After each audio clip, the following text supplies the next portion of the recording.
of the United States of America, and to the republic for which it stands, one nation under God, indivisible, with liberty and justice for all.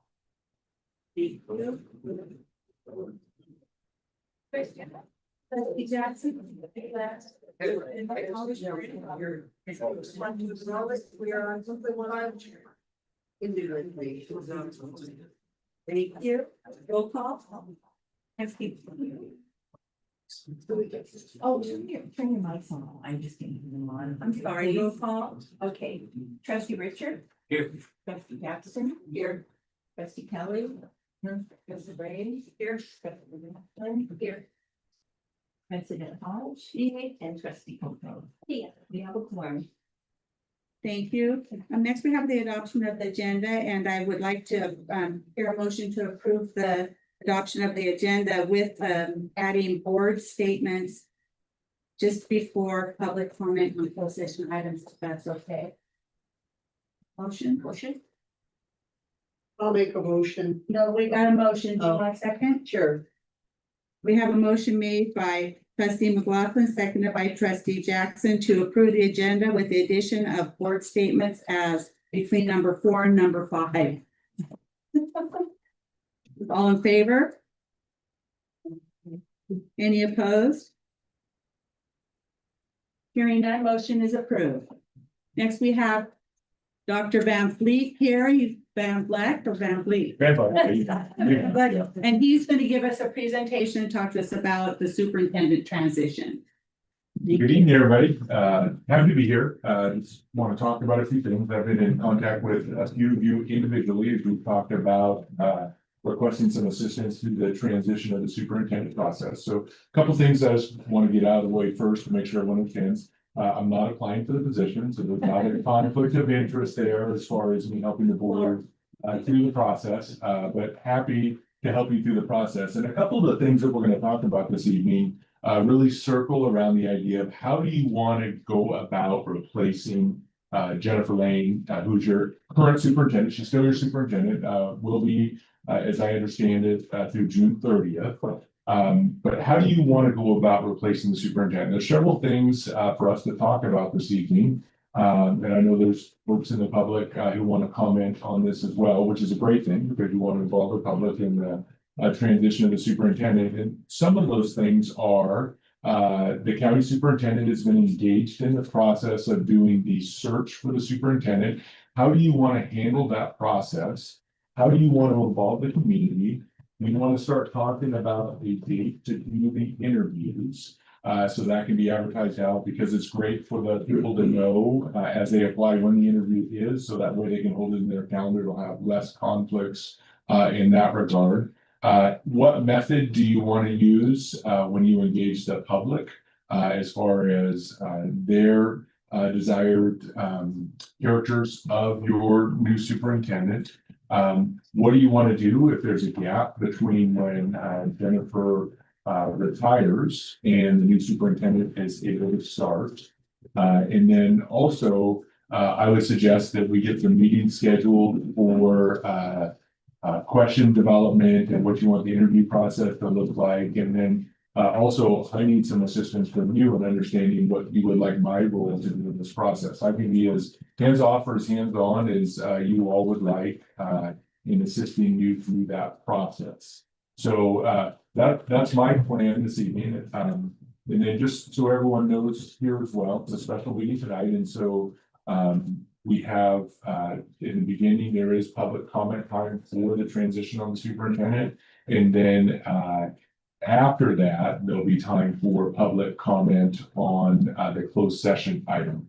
And so you'll have to decide how you want to handle the public comment portion as well. So now is probably the time for that public comment portion, and then we can engage in a discussion with the board on how you'd like to proceed on several questions for you. You have a job description in front of you as well that'll need to come back for adoption. So if there's any input on what you want that to look like or any changes you'd like with that, it's posted right now with the position as I understand it, but that doesn't mean it can't change. So that's it for me. It's already posted. That's my understanding. With the order, yeah. Uh, It's the website and then. so I would encourage you all waiting, on that until after public comment, and then we'll talk about all those questions. Okay. Trish Cisneros, They have all different. 3 minutes, 20 minutes per topic. Good evening. Let me pull it on the real quick.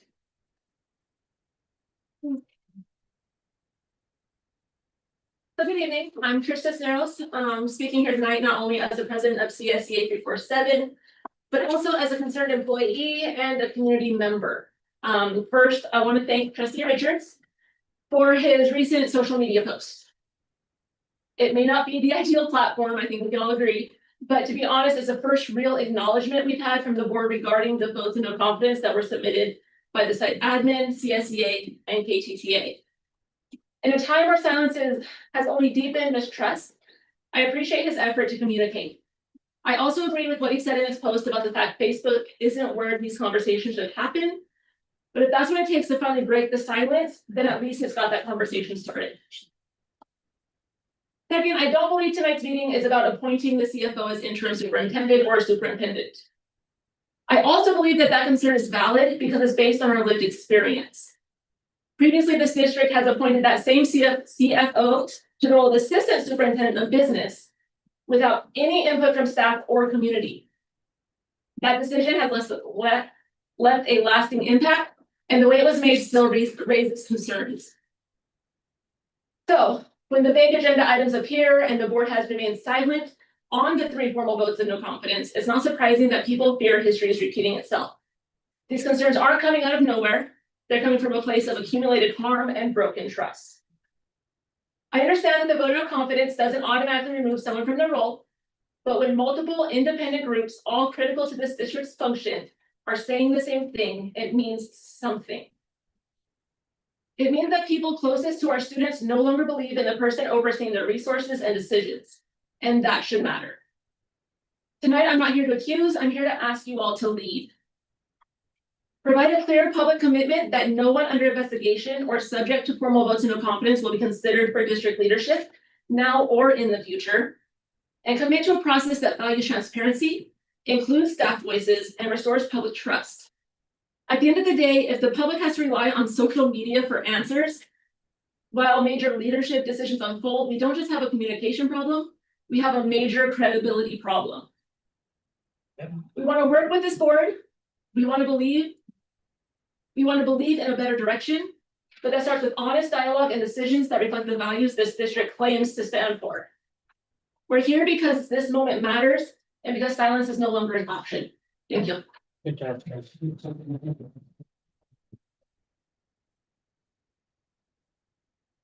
Thank you, Trish. That is the only people we have for public comment. So we want to go ahead with our discussions regarding, do you have questions, Martha? I will just say something.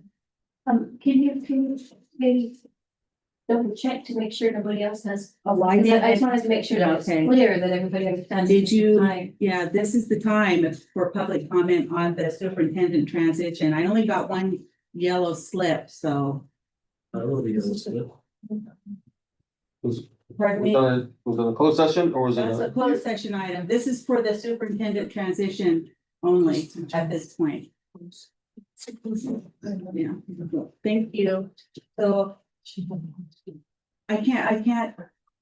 Oh, Darcy? I would just like to know what is going on. You know, I'm hearing all these things. There's no notices sent out or anything like that, just what the notice of the meeting. So I would like to know as a community member, a grandmother, you know, I have children in the school district here and I'd like to know what's going on. Can the board tell us what's going on, what your plans are? What our plans are for the superintendent transition, that's what we're discussing right now. Okay, And our superintendent, as you know, resigned as of June 30th. So we are in the superintendent transition period and Fred Van Vleck is here to help us through that process, to guide us through the process. And we do all of that in open meetings like this. So that's what this is our first one tonight, just to get it all going, and we're posting it, and so we'll discuss how we're gonna do our interviews, community outreach, those issues, correct? Correct, Yes. and that's what we're doing right now, Dorothy. Okay, thank you.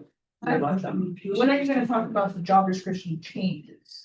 We're probably gonna talk about them right now. You have something to say about that. Yeah, so I guess what I want to be sure is everybody understands that this is the time to make those comments and suggestions for what you want to see on job descriptions or what you want to see moving forward. This is superintendent. I think we want to see some real transparency and trust that we don't have in you guys. Well, we'll go ahead and continue on with our. There you go. Perfect. I mean, this is how we do it, Irma. We're having an open meeting, and then we can discuss it right in front of you. Right at this point, we're just asking if we have public comment on the transitions for something that you might want to hear, or input of how you'd like to see it happen. So when you come back out of closed session, are we going to be able to talk to the vote about the vote of no confidence? That would be statements before closed session, yes. So we can talk about that now. No, after this, before we go into closed session. And then they're gonna. Perhaps I could help out. Go ahead, thank you, So a Fred. couple things that I want to make sure everyone's aware of. We are governed by the Brown Act. And what the Brown Act says is that anytime we discuss something like what you're looking for in a transition process of the superintendent, the way your protocols work and the Brown Act works together is you open up the meeting just like you did, then you take public comment from anybody who is interested in talking about anything about what they think the transition process should look like. That includes qualities of a new superintendent, if they have comments about the job description, because we're going to talk a little bit about that tonight. They'll also have another opportunity to talk about the job description as well, because that actually has to come back for formal adoption of the board, probably at your upcoming meeting. But there'll be lots of things that we'll talk about in this process. And so the thing that I encourage you not to do is right now we're in a meeting in public of the board, as opposed to having a public meeting, which is a little bit different. So this isn't designed and set up as a town hall.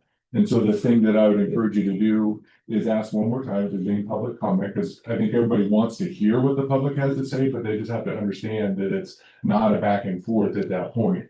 And then what I'd encourage you to do is actually close the public comment portion of the meeting. And then the meeting comes up here and we have that discussion amongst all of you on providing me direction on how you want me to engage in the transition process. So I just want to say that for you, want to say it for them out there as well, so they understand that once you close the public comment portion, it doesn't open up again. And I have some questions out there just to clarify with all of you also about some votes of no confidence and different things like that. You have a closed session item this evening that is about the safe harbor language. I'll read exactly what it is. Public employee appointment, employment, resignation, dismissal, discussion, personnel, and there's a government code that goes along with that. There are some specific things they're talking about in closed session that's not, because when it's about personnel, you don't disclose that to the public because you have to protect your employees to the district. And so right before we go into that meeting would be the time if the public wants to talk about votes of no confidence or anything that has anything to do with any employees in the district. For you as a board to take into consideration when you go into closed session. And so since tonight is a special meeting as opposed to a regular meeting, those are the only two topics that the Brown Act says you take public comment on. Now, when you come back to your next regular meeting, Dana, when's the next regular meeting? May 13th. So May 13th, that's a regular meeting. And so once again, you open that up for public comment for anything that's under the jurisdiction of the board. So the public would have an opportunity to comment on anything that they would like at that point. And so my recommendation would be just to ask one more time, is there anybody who wants to speak right now? Because this is our opportunity. Then actually close the public comment portion of the meeting, and then we'll engage in a conversation. Can I offer a suggestion? Can I take Ms. Abar first? Yes, please? okay. She had her hand up. Go, Ms. Go Abrams. ahead. I'm just wondering if impact aid was they were ever made privy to any of this, because my understanding with impact aid, you get a lot of free money from it. we're supposed to be informed about jobs. Anything that affects the money that is spent from impact aid. I haven't been a part of impact aid for a while, but I have you guys met with them or talked to them, or have they got to meet with you guys? It's nothing to do with the county, doesn't have the same responsibility as this district does to the Indian people. So you may not know that. But Talking about IPP, Liz. yes, Yeah, no, that, yeah, we will definitely be. it has to happen involved with them. before, my Well, understanding, telling them after doesn't do this any is- good. Well, it is now. So you met with them already about it, We've noticed them. that's not the same. Well, do I have another statement for this exact issue? Kim. Go ahead. I'm sorry, Thank you. Kim, go ahead. I just wanted to say that last time we had a superintendent search that I thought went really successful. It was like a round table and they were all there and they got the same questions. And we got to hear them answer. I'm not suggesting you do that again, but I thought it was very helpful for everybody to be there and to witness and to kind of gauge who they thought would be best for our district. In addition to that, I'd like to ask that maybe there could be a rating scale that we could offer to the board based on what we observed and how we think they would fit into our district. And also, last time, I didn't really feel like the board took in stakeholder interest from the Yurok tribe, the Kaduk tribe, and the Hupa tribe. They were kind of treated the same as everybody else, and I feel like they have a little bit more stake in it, that maybe that you guys could meet with them privately and discuss it with them, because their interests are different from my interests, and I think every interest is valid. So if you could do that or talk about considering doing that next time, I think that would be very helpful. And it definitely helps to know that I have a stakeholder interest in it, and I think everybody else, even the public, would feel better to know that they have a stakeholder interest. That's all I wanted to say. Thank you. Thank you. Mr. Anderson? Yeah, Robert Anderson, KTJUSD. I wanted to just ask that the board not consider waiving the professional and academic requirements of superintendent. We have choppy waters, we're in a unique position, so that we need somebody who's really well trained and suitably trained for the job, and not to use any waiving of those requirements. Thank you. Just real quick, I know I already did my public comment, but moving forward, the item on the agenda is just only says superintendent transition, and I think if the public were more informed that this is your opportunity to have a say in what goes in the job description, we have people better informed and prepared to speak on that, as well as more community members here to speak. Superintendent transition is just super vague. Do I have anyone else? I'm sorry, yeah, could you read? Commenting on the, Could you say your name, please? Jerry Stahl. The one thing that I noticed in the past of transparency that I saw, some may boo-hoo me, but John Ray really had a presence when he came around to our schools. Right, he may not have liked him, stuff like that, but the one thing I did, I saw him almost every week or twice a week or 3 times a week. His presence was there. It was at Trinity Valley, it was down the river. So if you're looking for a superintendent, make sure they're present. Another thing is, make sure that the adjunct activities that they give some of our administrators is ridiculous, right? They have them doing all this extra stuff, and our own administration can't even be at the meetings that they want to go to. They can have them do all this extra stuff.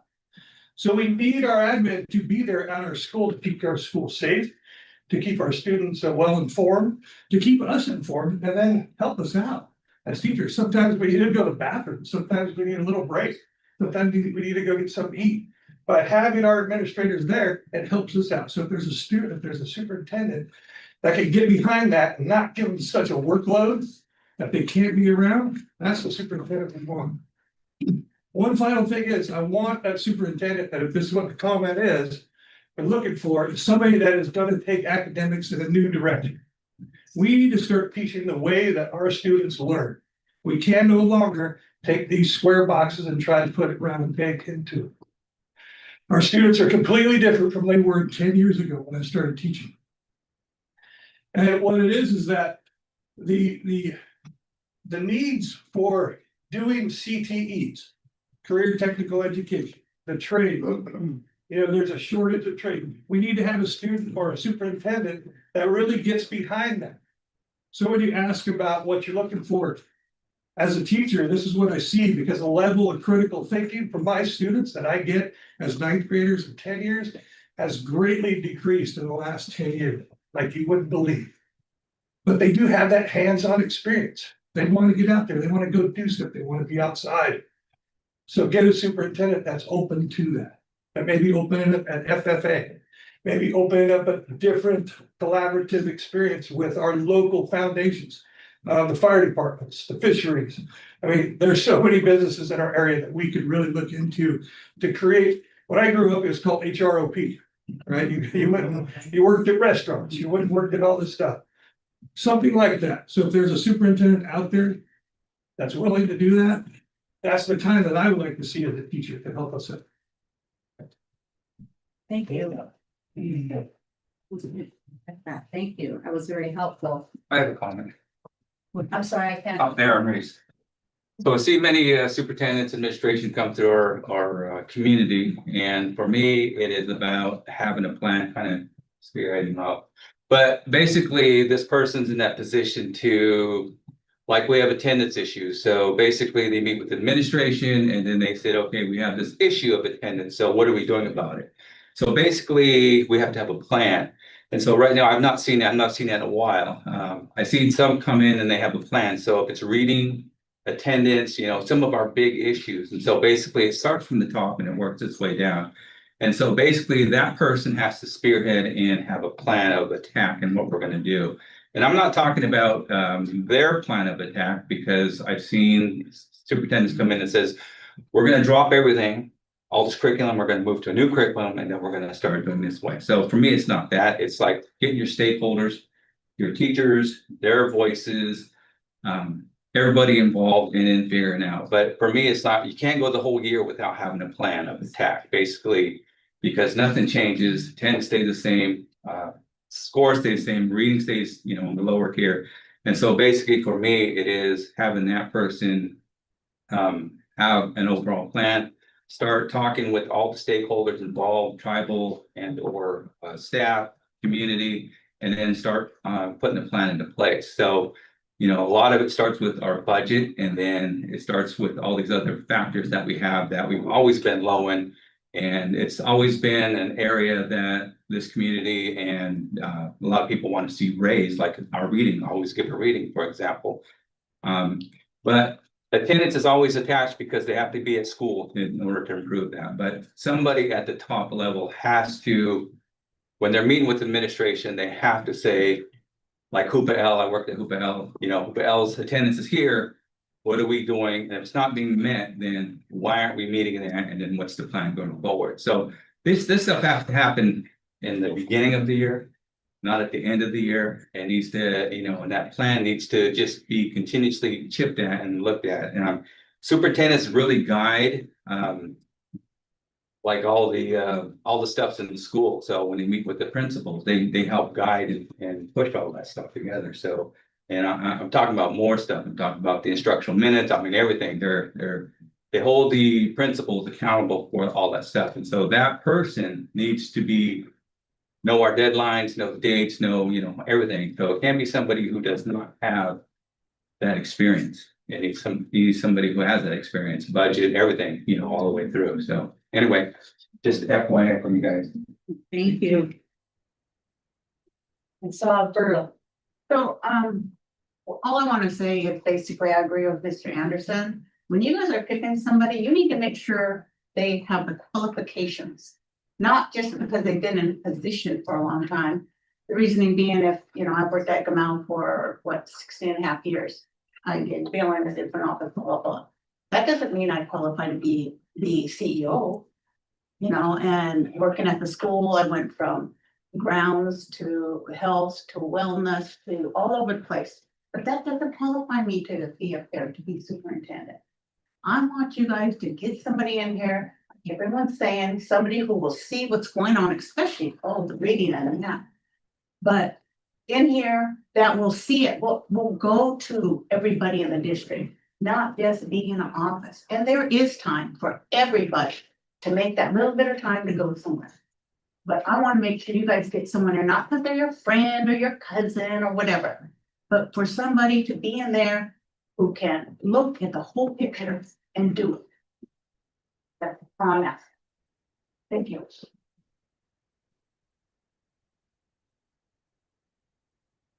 Really? Hi, Rose Leisure, and I'm gonna talk from a little bit different perspective on the situation in our district right now with the top end administration. Everyone's concerned about what are the qualifications going to be, what do they know, what they can address, and I'm right now in my classroom trying to wrap this year up. By default, I've become the professional development chair of the district because for 2 years, no one applied. So I want to at least help my school. I'm on that committee. And then all of a sudden I'm the chair. Okay, I can do that. I have gathered and worked and have information. There is no one to give it to. I have asked for meetings. This is a time of year that you are getting with organizations that are your curriculum providers, like Amira, the reading tutoring. And I'm getting contacts like, do you have plans for professional development? Is your district going to do it? Is just this school in the district going to do it? And I'm going everywhere saying, please, someone talk to me. See, a symptom of a broken organization is no communication, but nobody knows what to say. And I'm not worried about who you're going to pick and their qualifications.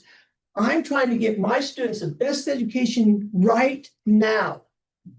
End of June to me is a long time away. Every day I come in with those students and we're trying to do stuff to get their skills in place so they're better prepared for the next year.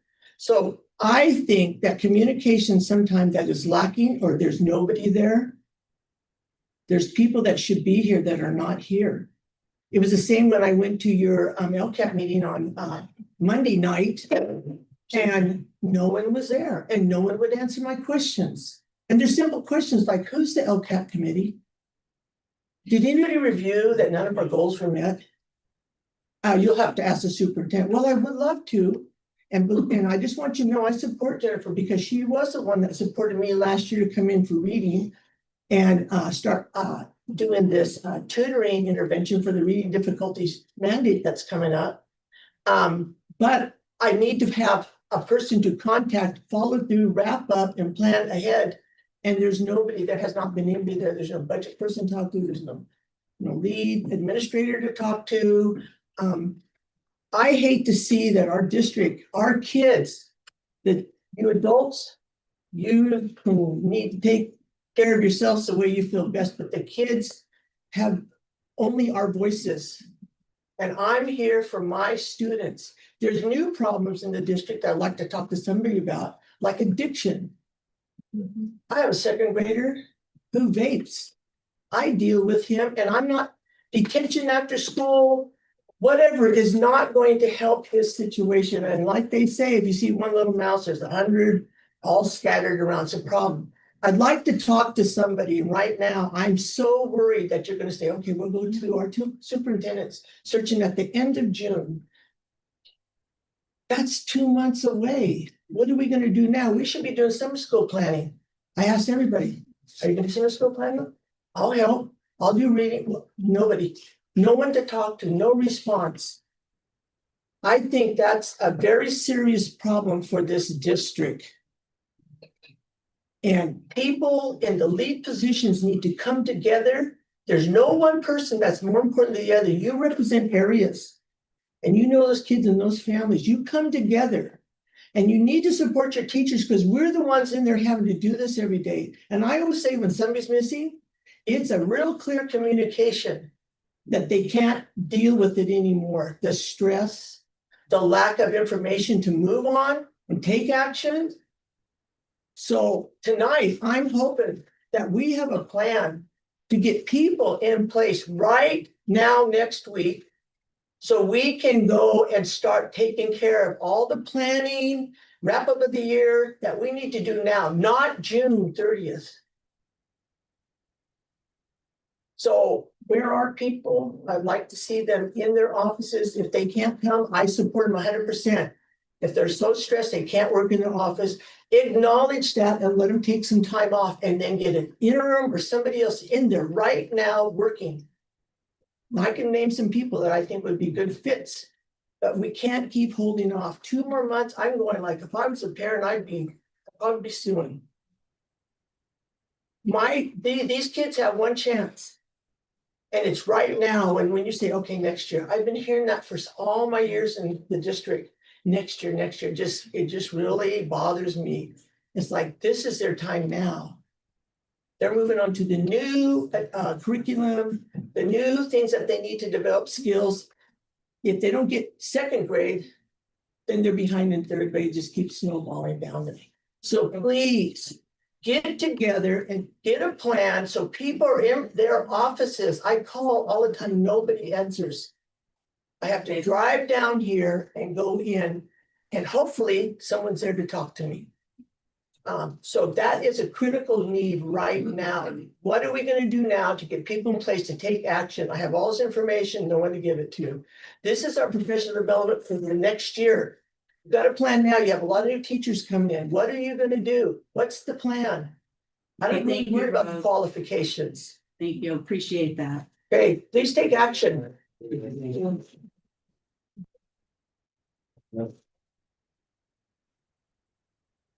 Could you stand and say your name, please? I've been working in the district for about 10, 12 years now. And I, Denise George. oh, Denise George, sorry.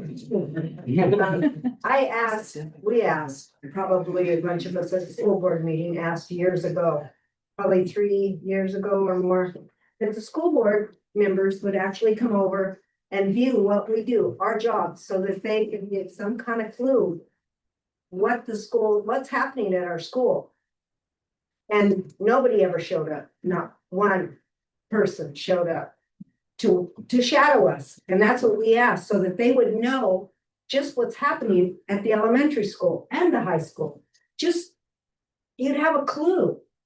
But I don't think anybody has a clue just how difficult, I mean, I know your guys' job's not a piece of cake, I'm not saying that, but just how difficult ours is every day.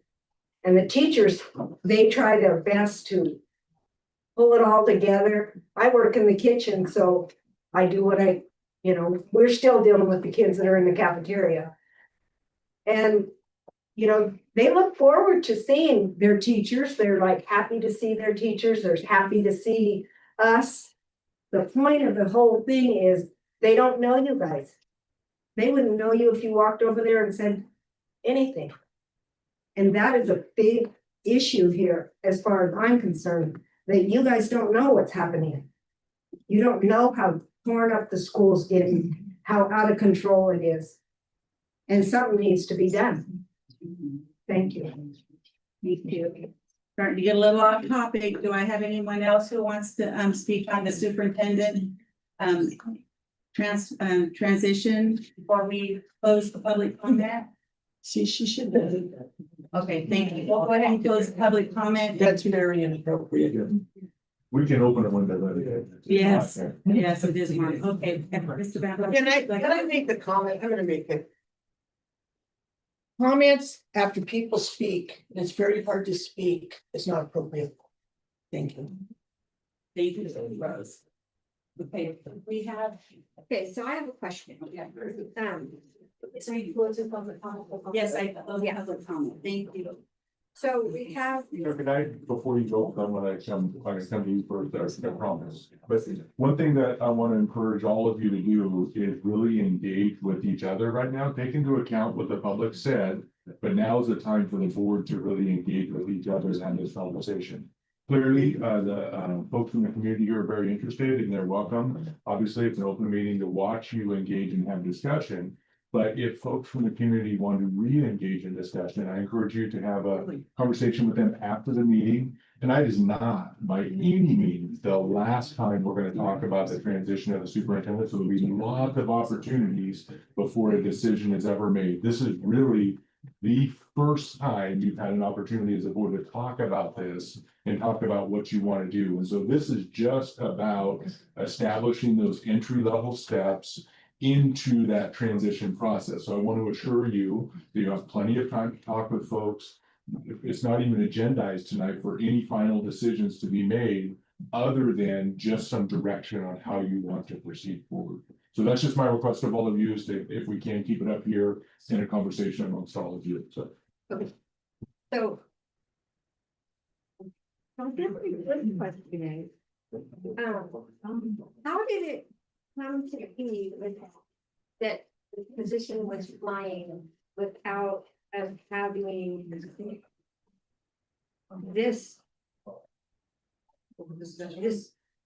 discussion, talking about this?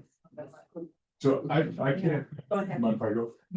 So I can't answer that for certain, but here's what I can say. I know that there is an urgency to get the advertisement out. I understand. And so what I think is happening tonight, even though the advertisement is out, I think the discussion that you're talking about, that's what's designed to happen this evening. So your input can be brought in. Nothing has been done that can't be undone. So any conversations that we have tonight can guide the process forward. I'll give you a for instance. Who the district is engaged with at this point is the County Office of Education through the search process. You all can say, we don't want to do that. We want to go out and hire a headhunting firm and have them go out and look for a superintendent for the district. We can talk about the pros and cons of that, but you can do that tonight if you so choose. Is hiring a headhunter expensive and does it make the process faster? So hiring a headhunter is very expensive. I'll give you a for instance, when I retired from Eureka City Schools, they hired a headhunter to do a statewide search to replace me, and it was somewhere in the neighborhood of I won't get it exact, so don't quote me on the number, somewhere in the neighborhood between $22,000 and $27,000. So it's pretty expensive to do that. There's an advantage. Yeah, I mean, they would have been contacted anyways. So there's some advantages of using a headhunting firm. They have a list of people that they can contact. They've got a listserv that they can go out and contact prospective superintendents. The disadvantage clearly is that they're expensive. Here's my perspective on that. Given the uniqueness of the community up here and the remoteness of the community up here, I don't think that a headhunting firm is going to have anybody in their pocket that they can bring here. You're not going to get in an advertisement in EdJoin. And what EdJoin is pretty much the state standard as far as where educators go to look for their next position. And so my recommendation would be, I'm not affiliated with the county at all. I think you all know that as well. But my recommendation would be to stick with the county. And then I can help with some of those transition processes as well, instead of using a headhunter. The nice thing about headhunters is they're very polished in the interview process and working with the community because they do it quite often. They have lots of steps in place to do that. I don't want to downplay that. The county office doesn't advertise for superintendents that often, so that's not really their bailiwick. So that's a disadvantage of going with the county. But when you just think in terms of cost, I think your best bang for your buck will be to stick with the County Office of Education. And I agree with that. We have paid about 10,000, I think, and actually they kick people out of we don't even get to choose who we want to interview, so I agree with that. So Martha, you've been through this process before. About 3 times. Unfortunately, right? Yeah, I've never been through a process. So, okay, that's why I'm asking. yeah. So I guess one of the things I'm concerned about, and you can answer this question.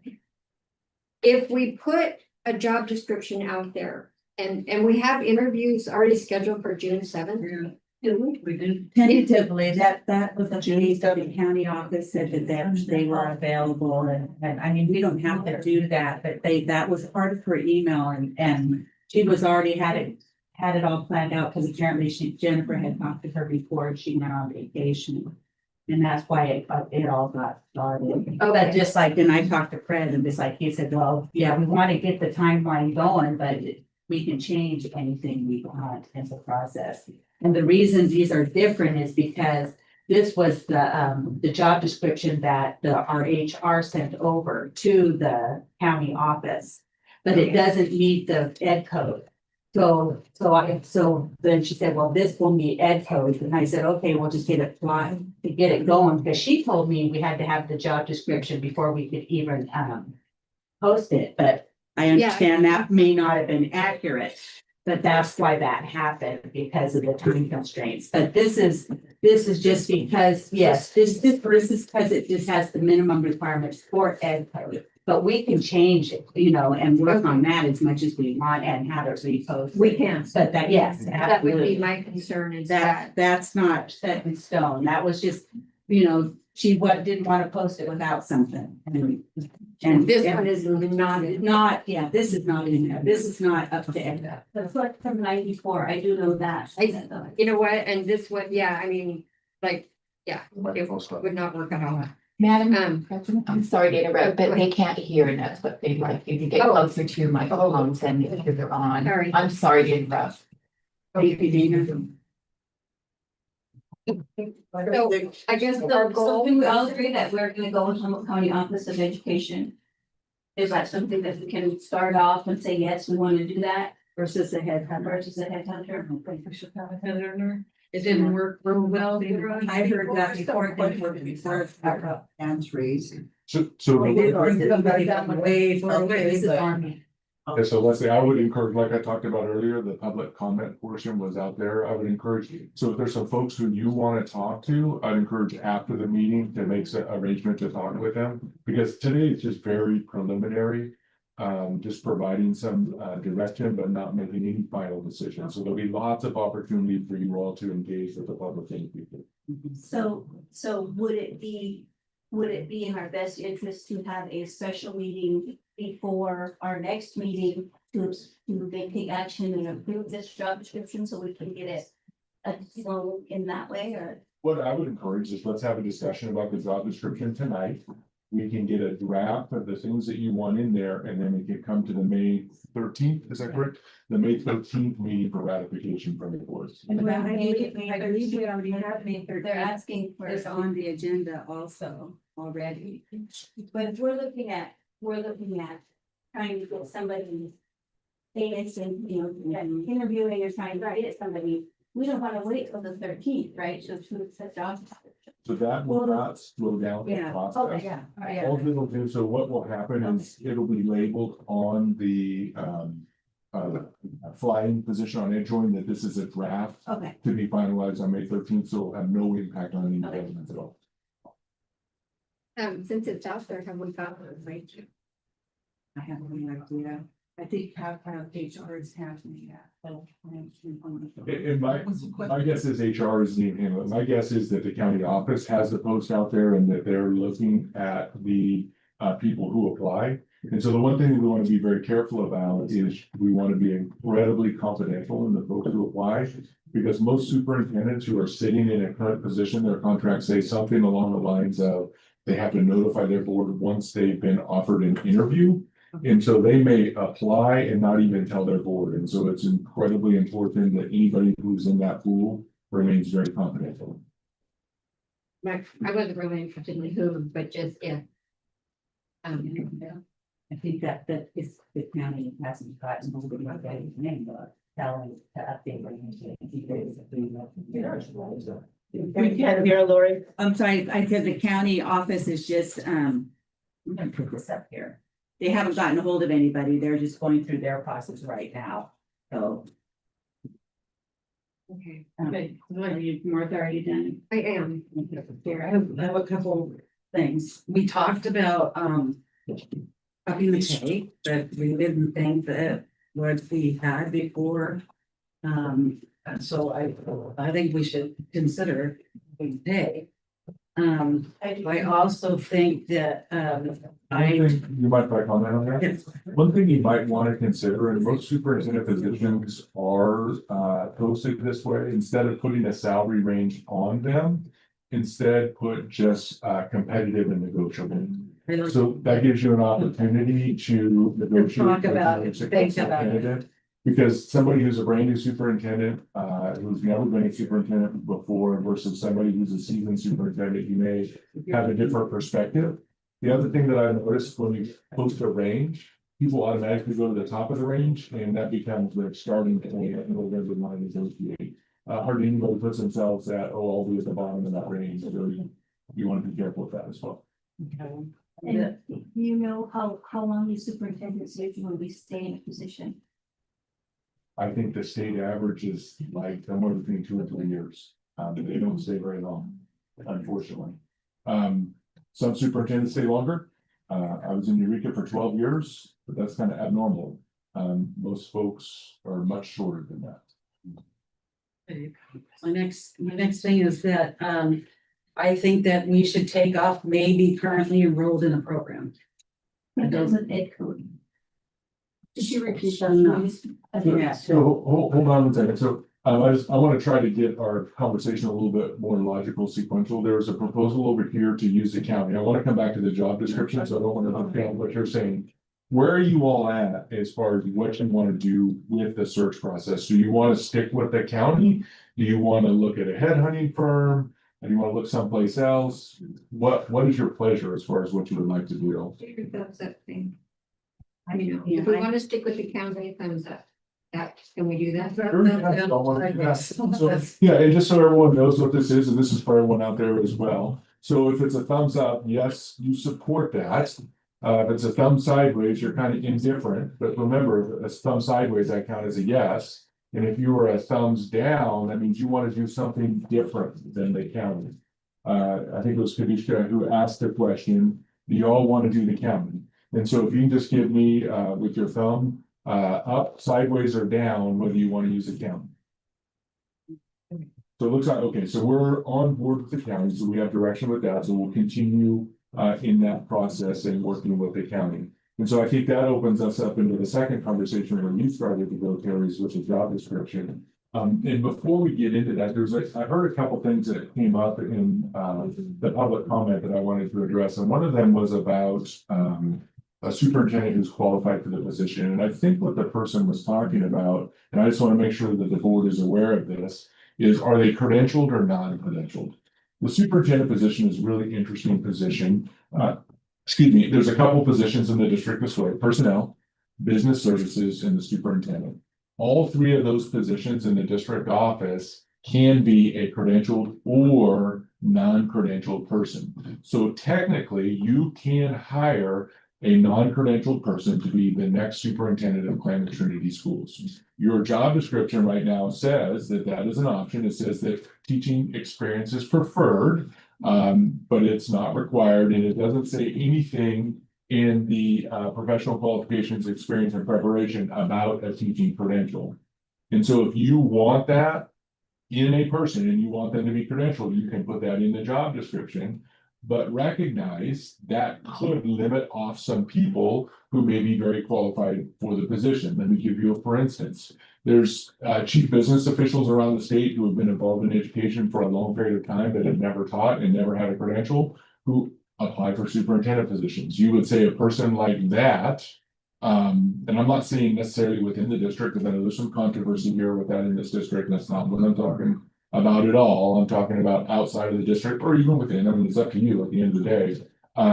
If you want a person like that to be eligible to apply, you need to leave that on there. You can always sift those folks out during, number one, the screening process, if you have lots of qualified people. And then number two, certainly during the interview process as well. So you just need to come to a collective decision as a board.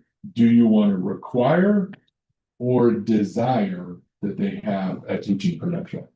So it's not in ed code then, they have a teaching credential. That is correct. For this now to be a principal, a vice principal, a teacher, an ed services person in the district, a teacher on special assignment, any of those things, you need a credential. And it's not even specified what credential you need to have for like a person. For instance, you can have an ag credential as a teacher and have an ag credential. You can have a business services credential. You can have a PPS credential, which is a counseling credential. I mean, there's all kinds of credentials you can have, but for the superintendent, you don't even need to have that. So you just need to make a decision on what you want to do. Is that a desirable thing? Is that something that just doesn't matter at all? Or is that something that you want to require? So I know of tribal member people who have PhDs, who have taught at the university level, who don't have elementary school teaching credentials, who would be wonderful superintendent.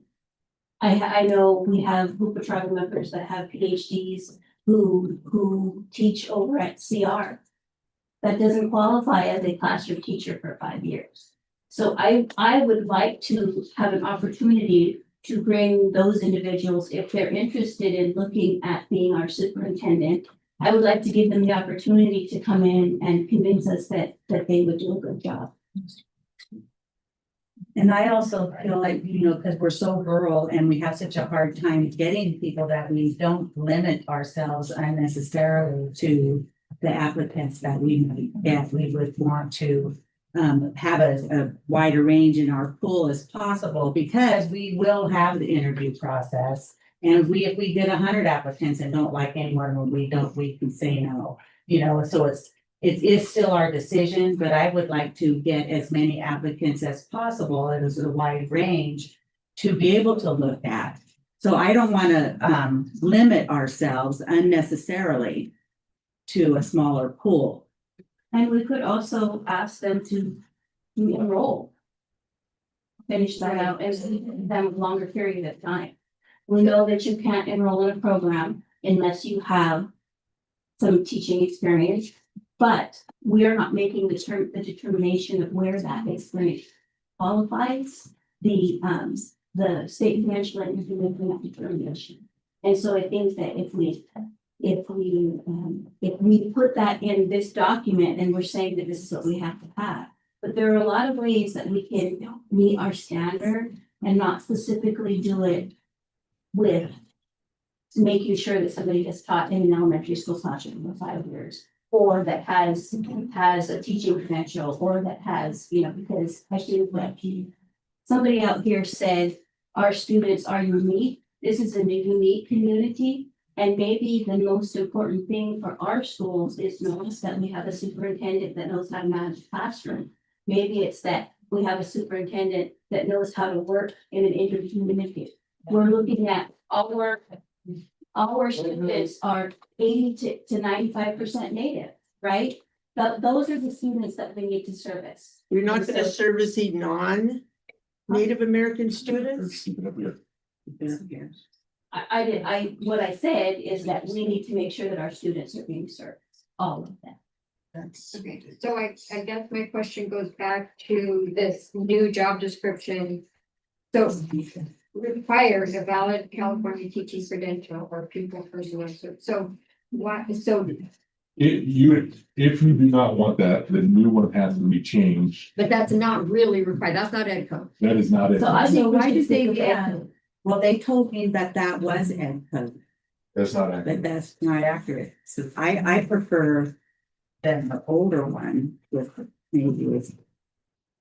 Is that, are these the minimum requirements on our old one? So what I would do, if we're working off of the newer one, which I would encourage us to just, let's work down off of this one, so we're all working off the same document. And the newer one is the one that says required valid California Administrative Services credential.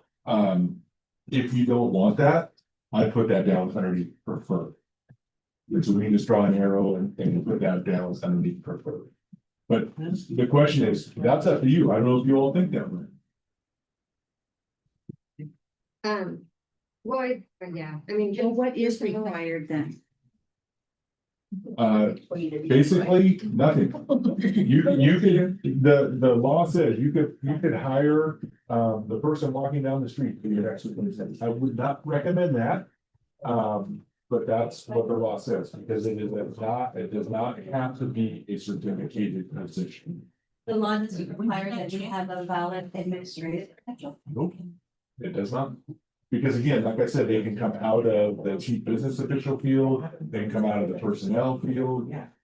Most boards do not want people who are not certificated, who do not have an administrative credential. That is, even though that is legal, the lion's share of superintendents across the state of California, I don't want to be coy on this, are certificated, have an administrative services credential. It is actually the exception to the norm to not have that. And I understand. Like broadening our scope, but ideally, I would love to see a superintendent who's actually been in the classroom with students. So I mean, that could be under preferred. Understands our. But to understand Teachers. our people. Our has actually been there, you know, they know how hard a day is in a teacher's shoes. That's just kind of. That's one of my desires for superintendent. So can I ask the question? Let's do a thumbs. And the question would be, do you want the person coming in as your next superintendent to be required? The other option is preferred, but we're gonna talk just about required. Do you want them to be required to have an administrative services credential? And in order to qualify for an administrative services credential, right now, the current requirement, I believe, is 5 years of teaching experience. Plus going through the administrative credential program, and there's a multi-step process to that. There's a preliminary credential and then clearing the credential. And so somebody who has a preliminary credential would qualify under having an administrative services credential. And even somebody who is taught that qualifies for administrative services credential can apply for what's called an intern, not interim, but intern credential, and that would qualify as well. And so all those would meet those qualifications, but somebody, if you say you want them to have an administrative services credential who came up through being a finance person or came up through being a human resources person, would not qualify if you vote to support to have an administrative services credential. So a thumbs up would be that you want them to have an administrative services credential. Indifferent is sideways and down is no. Is everyone clear on what you're voting on? Well, hang on. So we have people in our community that have administrative credentials that don't have teaching credentials. Right. And you got that administrative credential as a nurse.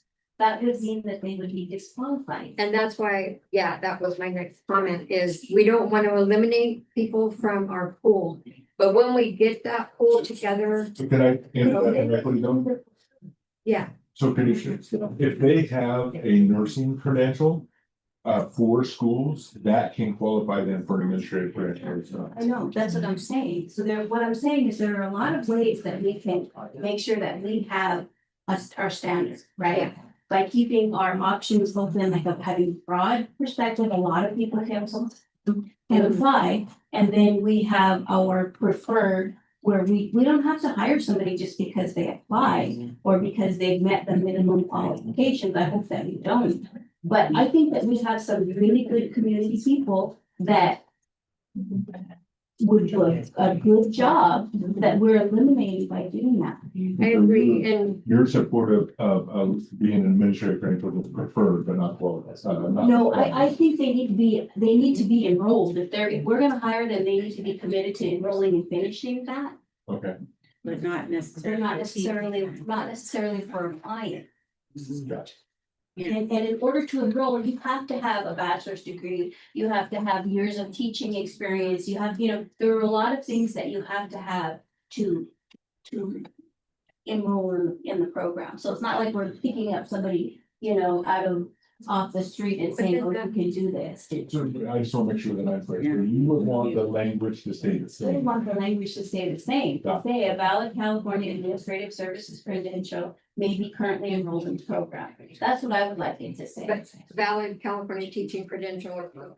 Okay, but not down the there. second one. Yeah, I wouldn't want to do the We're second. currently enrolled in the program. So, okay, so I just want to be really clear though, that we get a group of, so the county office says, okay, these are the people I have for you.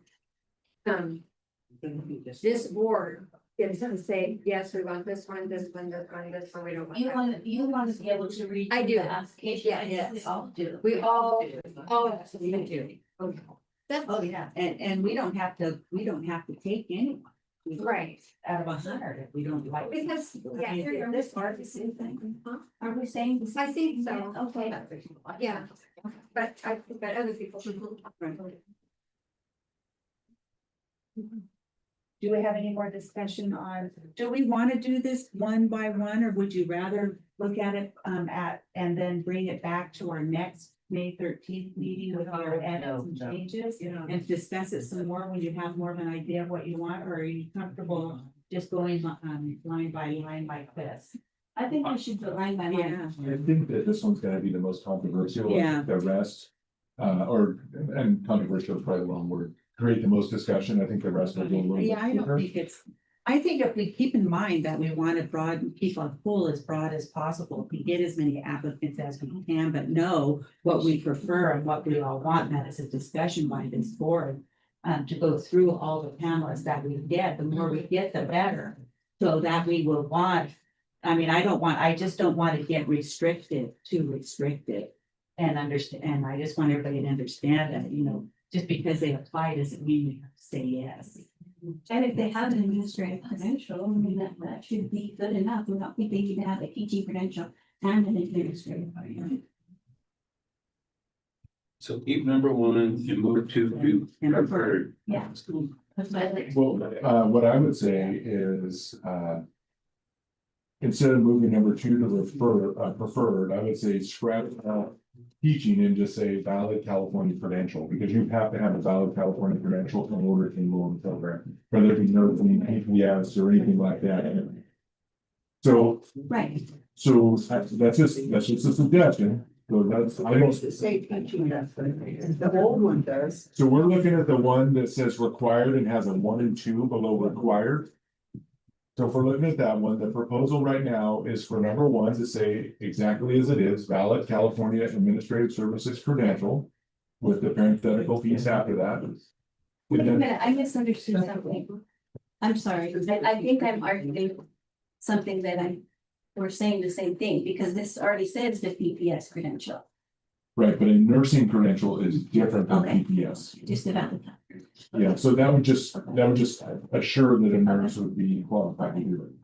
So I have a quick question. So if we didn't do the valid administrative services credential, what would be the minimum requirement then, a bachelor's? Whatever you put down, bachelor's, master's, whatever you all decide as a board. I would certainly suggest, I think that you would definitely need to have a bachelor's to be a superintendent. Right. That's my own personal thought, but the Right. board, you can choose to do whatever you like. I'm thinking if we're gonna up the pay, we need to. Yeah, if we're gonna up the pay it. I just wanna not to limit ourselves too much. That's all. So let's take the first one, just on number one, and we're gonna tackle number two in a second. And by a show of thumbs, who supports having a valid California Administrative Services credential with the parenthetical may be currently enrolled in a program? And I'll give you an example of currently enrolled in a program. There's two different people there. One person is somebody who's a teacher just getting started in administration.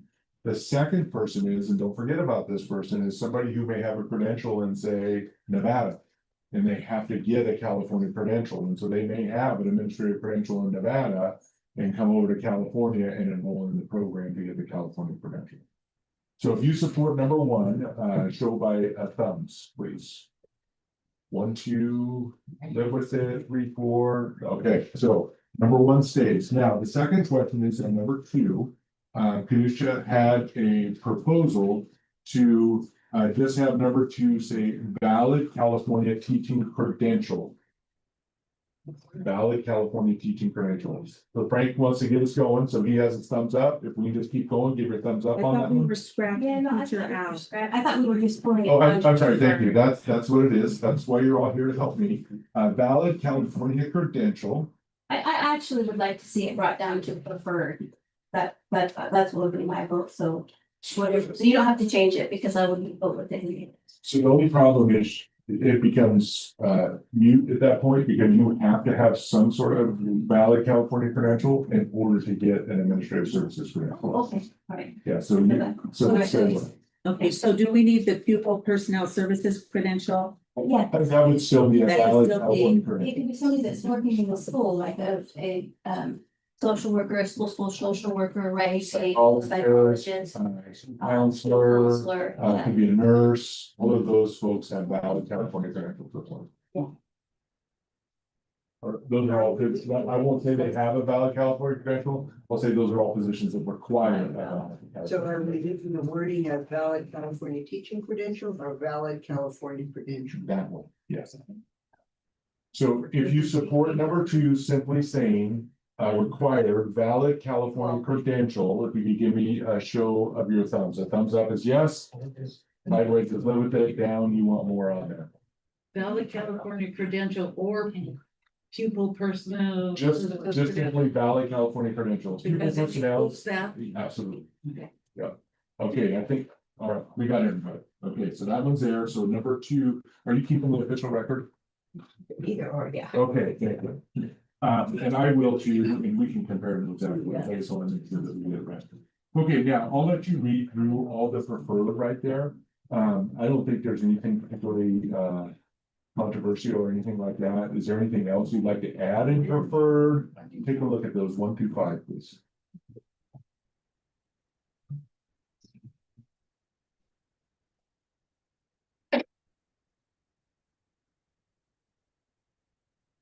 And also remember, just because that's the person physically is not on this, it doesn't mean when we're doing these part interviews and deliberation, that we can't have some. You know, You know what I mean? So on preferred, we actually could put classroom experience and administrative. Absolutely. experience, Right, And we can add anything we want while we're looking at the packets and stuff, and you know what I mean? And want something more. right. We don't have to, we're not limited to the exact words on this.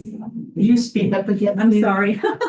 I said, what I was saying was, we can still, when we get to the interview process and we have the packets, we don't have, this is not our, you know, the only things we can be, prefer, because, you know, if someone is, you know, we can prefer other things that may not have made it on this list that we think about later, you know, well, I like this because I prefer that they have whatever. So I'm just saying, this is, just don't want everybody to try to rack their brain to put down every little thing that we prefer. Do you want to prefer teaching experience as a board? Is that something you want on the preferred? That's pretty standard for superintendents. Yeah. Pretty standard. I don't think you're going out on a limb with that at all by saying you prefer. It's not on there yet, so we put that as number 6. Are we doing a vote or? So what I'm gonna do a step 2 and then we're gonna do a vote. Okay, If you want to do teaching experience, my suggestion is a minimum, preferred is a minimum 5 years teaching experience. That's pretty standard out there for superintendents. So the first question is, do you want preferred? My second question would be, is it 5 years or do you want something different? So the first question by thumbs, do you want to add preferred teaching experience? 1, 2, 3, 4, 5, 6, 7. Okay. All right, so we're adding teaching experience preferred. The next question is, do you support 5 years? Or does somebody have a different number that they'd like to propose? It's preferred, so 5 years. 5 years, we'll give a 5. Okay. Thumbs, 1, 2, 3, 4, 5, 6. Okay, we're there. So teaching 5 years experience preferred. Any other suggestions? Anything with the administrative experience? Do you want anything that talks about experience as a site level administrator or anything like that? Common one is 3 years experience. Again, this is preferred. 3 years experience as a site level administrator. Demonstrated successful administrative experience. But that's doesn't say school experience. Well, do you prefer that that we add to that? I think, I will do I think that. it's really important that in writing here, with understanding working with programs like have been brought up before, like IPP, because it's not something that is everywhere. It's not something that is really anywhere else except for here and maybe Delmar County. So I think that we need to include in this portion right here, some kind of experience working in native schools. We have under desired professional skills, look at number 4, has experience with diverse student populations and a variety. Yeah, of socioeconomic. But those are the students, but I'm talking about like the program, because we are supposed to be following some pretty strict guidelines about working with IPP. So can you hold that thought for 1 second? And I'm gonna come to you next, I promise. Let's get to the site level administrator. Okay. Do you want to leave it generic as demonstrated successful administrative experience? Or you want to be more specific? Now, remember, the difference is site level is an assistant principal or a principal at a high school or an elementary school or a middle school or a K-8 or whatever. This is more generic. What's your preference? There is no right answer, there is no wrong answer, That one or three. correct.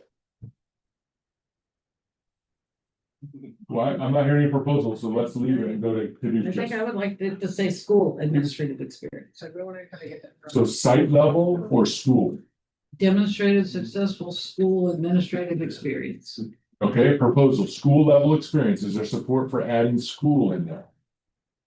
Thumbs, one, Is it really important, Terry, that it's school or like K-12, or when you say school, do you mean any school? Like if it were CR, if it were an administrative person in CR or administrative person somewhere else? They need to have this school site. I know, that's what I'm asking you, what level? my interpretation, if it says school, CR will qualify. 'Cause it's not- Okay, but you're open to that. So what the difference with site? So site level would be different than CR. Site level would say that they would have had to have been a principal or an assistant principal in having site level experience as an administrator. And it's preferred anyway, so demonstrated successful educational administrative experience. Well, there's a proposal on the table for school right now. We Okay. need to finish that one up, and then if you want to change it, we can. What's the difference between school and educational? Educational will be even broader. What about like HCOE, that's not a school level, Nope. but it's educational, it's educational. All right, support for school. I see one school. I don't think we have support for school. How about educational? Martha's. Educational. I see 1, 2, 3.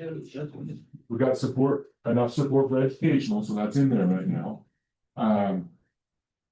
So between successful and administrative, inserting the word education.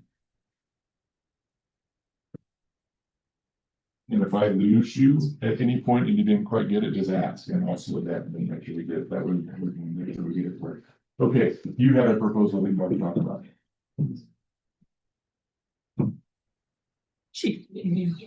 Well, demonstrated the ability for collaborative and successful experience working with diverse populations.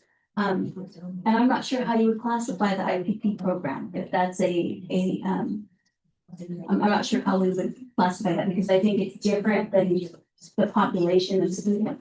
It's program and it's like federal requirement, so it's a little bit different. Do you just want to add on working with diverse populations, including those who qualify for Title VII? Okay. I don't know, that's just a question. Which number is that? That would be number 4 on preferred. So it'd be, the proposal would be demonstrated ability of collaborative and successful experience working with diverse populations, including those who qualify for Title VII. Not the same. Leading but not limited to. Could say that.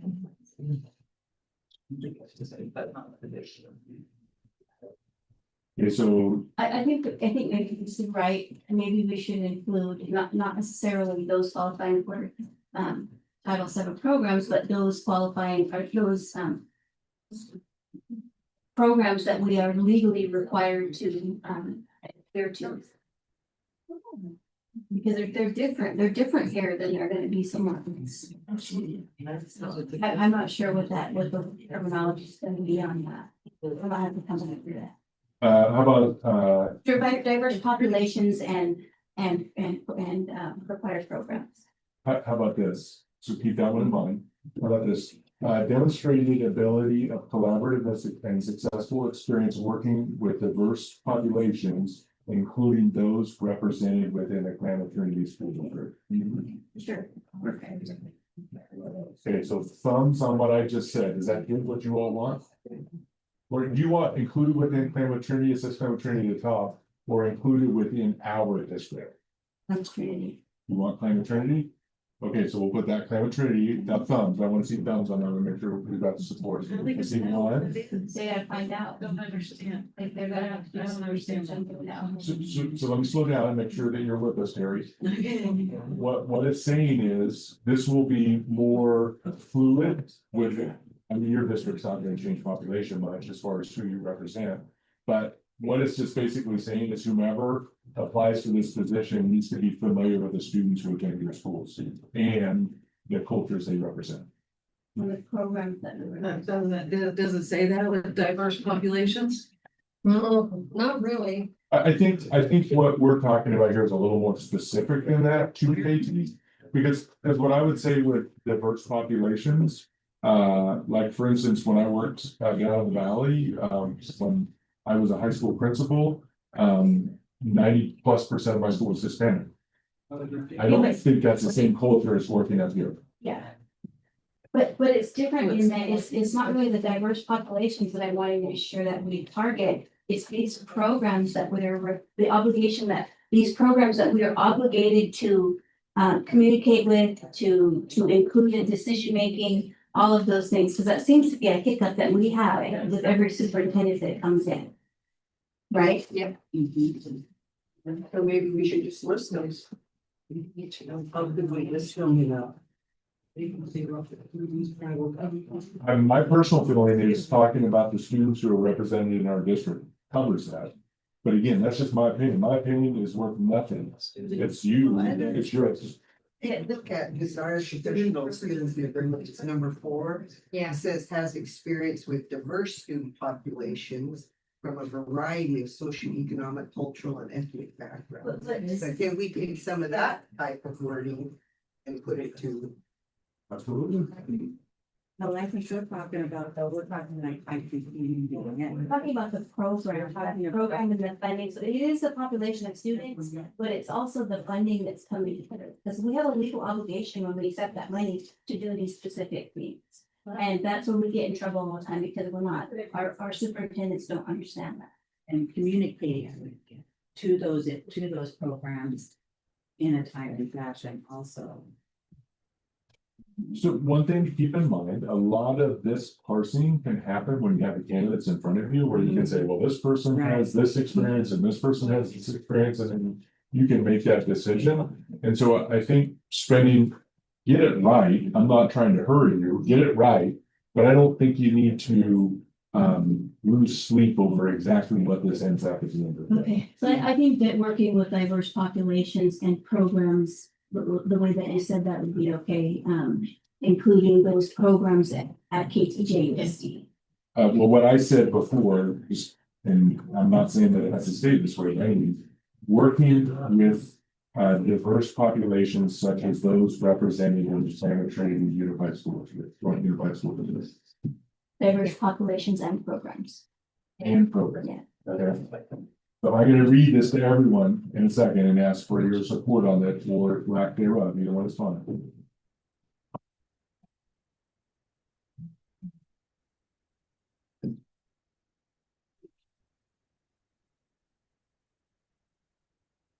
Does that mean that they have to attend IPP and Indian Ed meeting? They're supposed to. If you, as a board, when you hire your new superintendent, you direct them to do that, you put that part of their goals and objectives, absolutely. But you decide. Part of impact aid. Okay, so what it says right now is, if you support it, it'll say, number 4, demonstrate ability of collaborative and successful experience working with diverse populations and programs represented in the Klamath Trinity Joint Unified School District. Let's see, 1 thumb, 2, 3, 4, 5, 6. Okay, we got it.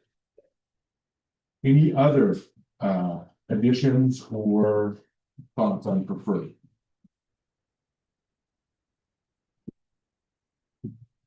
How about desired personal characteristic?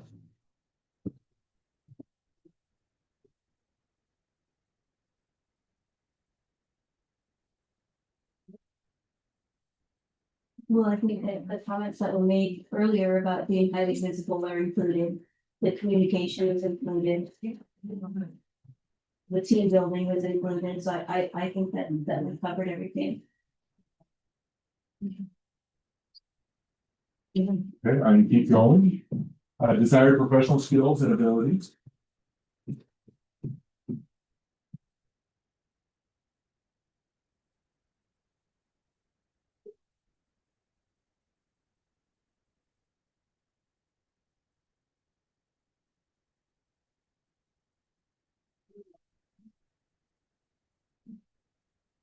Do we still think that number two is important?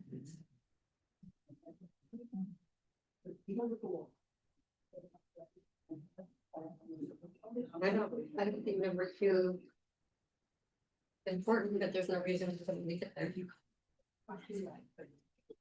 Are we gonna go back to? Circle of courage? Circle of courage. Yeah, Number three. Oh, I just found my book on that. I mean, I loved it. Is this? I didn't feel superior. It must be. No, because I think we talked about, how much more we care. I think we move it in a different direction and we don't have that included in any of this. So we should probably I mean, not that I would have a problem going back to circle of courage. Yeah. It really was really wonderful, but we could appreciate the models, trauma informed care. Are there currently trainings for this or refreshers? You know? For circle of courage. Anything about trauma informed or circle of courage? Circle of courage. Oh, I don't know. so there's a proposal. There are a lot of current teachers. I was thinking that. I propose we take 3 out. So, well, there's a proposal from somebody who said appreciates and models trauma informed care. Yeah, I mean, I think we should. Throw that in there so that. Developing a sense of belonging mastery. Was that you, Martha, that said that? Yeah. Okay, so Martha's proposal, just so everyone understands, appreciates and models trauma informed care. Period. Period, yes. Is there support for that? Trauma informed care practice. Trauma and changing your number. Sorry. So is that Okay. taking number 3 out and replacing it with that? Is that what you Yeah. want to do? So number 3 would now read, if you support this, appreciates and models trauma informed care practices. Is that your proposal? That's my proposal. And not any of the developing with a sense of belonging and all that. That was all encouraged language. I know, but it's, We could still, it's not trauma informed language. yeah, yeah. But I, just my perspective as an outsider, if I was looking at this, in considering applying for the position, I would know exactly what appreciates and models trauma informed care practices means. But if you add any of those other pieces on there, I think it just kind of confuses that topic a little bit. But again, that's just my opinion. So if you want to leave those on there, Terry, we certainly can, if you have the support for them. Leave number 3 on there. No, she was suggesting that perhaps leave those on there. So let's take it one at a time. Let's circle back to what you said, Terry, in just a second. So the first one will be Martha's proposal, where it will be appreciates and models trauma informed care practices. I think Terry's gonna follow this up really quickly, though, with a proposal to add some of those other words back on, but let's do it one step at a time. The first step is, do you support appreciates and models trauma informed care practices? Thumbs, please. See, 1, 2, 3, 4, 5, that's a thing. Terry, where you at? Oh, I'm sorry, you have She one did by the, okay, so did you have a proposal that you want to add something else on to the end of that as well? No, but I do like how it addresses that you're going to be the employees, but I don't know how the employees, the students, the parents, and the community. So what if we add that on there? I think that's a great point. Trauma informed care practices for students, staff, and community. I have a good one. How about, On the same vein? yeah. To foster a sense of belonging, mastery, independence, and generosity for school employees, students, parents, and community. But that's a part of, that's a part of the circle of courage. That's not the keywords from the trauma informed, and it might get confusing. We're adding all of those things. I mean, Because what you're asking them to do is do both of those programs, right? And we should kind of is a trauma informed. we should probably address that differently as a board, though. Like if we're gonna go from trauma informed care to circle of courage, That should be like a board member decision that we like to talk. We're not, but have you recommended this to go through? No, I'm not, I've never. Oh, before. So so trauma informed care is great as umbrella, and then you have all these other things underneath that umbrella, and Circle of Courage is actually a trauma informed practice. Okay, so it's one section of it. It's one of the things you would do to address trauma in students. One of the activities or whatever. The base of the beginning of trauma informed practices in the district. And So here's what I'm gonna say. You can certainly put it in there, but nobody out there really is gonna know what that is. No, they're not. I think that's more unique to your community. Trauma informed, people know. it's under that umbrella, and I think because we were involved and experienced the success of that, we're passionate about defending it, and it's not like it's gonna go away, it's under that big umbrella, I think. So what did you say? So as an option to hit what you're talking about, it would say appreciates and models trauma informed care practices for students, staff and community. Yeah. And it'd be number 6. No, that'd be number 3. Right now, number 3, we have approval for appreciates and models trauma informed care practices. The proposal is to add on for students, staff and community. And not school employees, like. That's staff. Yeah. Okay, I'm sorry. Yeah, No. okay. Where you at, thumbs on that? I see 1, 2, 3, 4, right? I'm not understanding. You're gonna add the trauma informed comment to number 3. So just imagine that number 3 is crossed off. Okay, so number 3 is gone. The new number 3 would say, if this is approved, appreciates and models trauma informed care practices for students, staff and community. I think we should leave number 3 in there and add what you just said as number 6. Bottom of that list.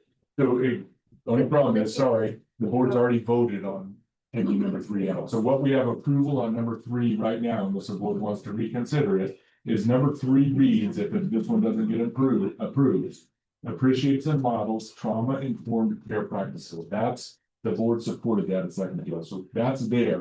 What we're voting on right now is, do you want to add students, staff and community? Or student staff.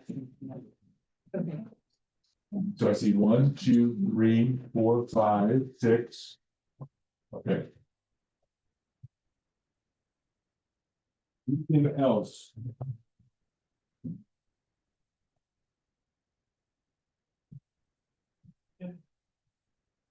Number 5 is ends weird. Oh, okay. Skilled in decision making, employs collaborative processes and suitable, as suitable and listens before acting. And actually, it just didn't have a period at the end, so I thought there was something missing. There's no periods at the end of any of these. I don't know why.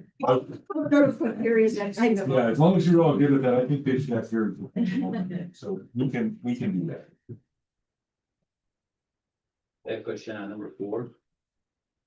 Does that include the LGBTQ community? Is that right? Has experience with diverse student populations from a variety of socioeconomic, cultural, and ethnic backgrounds. You can add on, including the, I always think the initial problem, so help me out, LGBTQ. And Plus. I think that should be out of them. So the proposal is number 4. So give me the again, so I get it right, please. LBGQ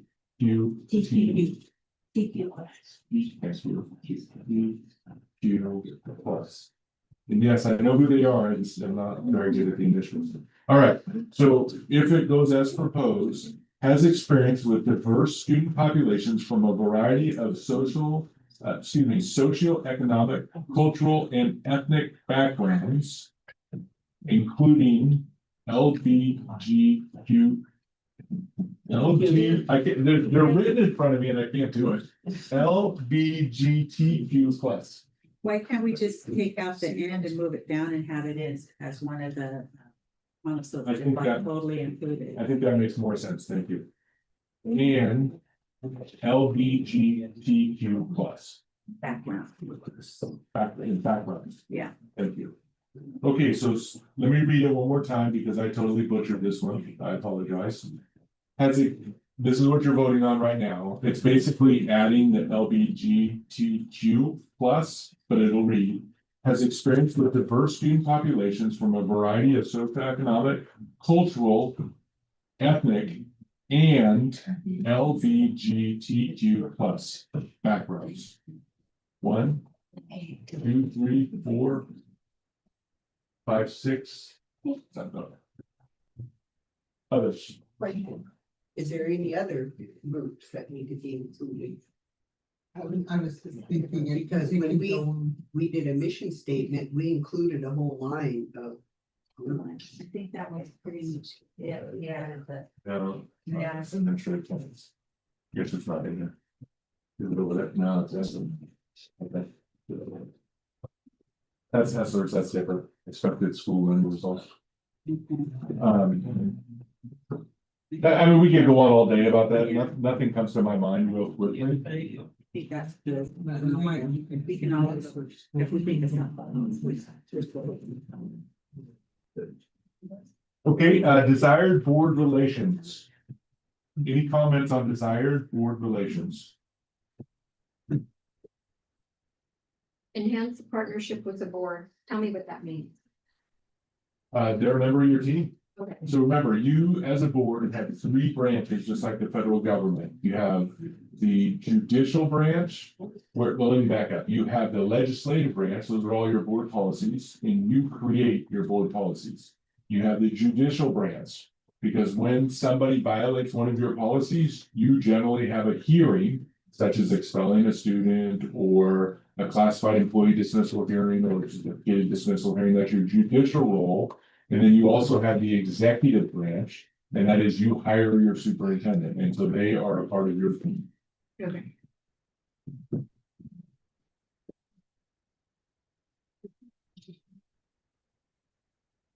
On number 3, can we add work openly with the board to ensure that all its members receive all relevant information, advice, and recommendations necessary to make informed decisions?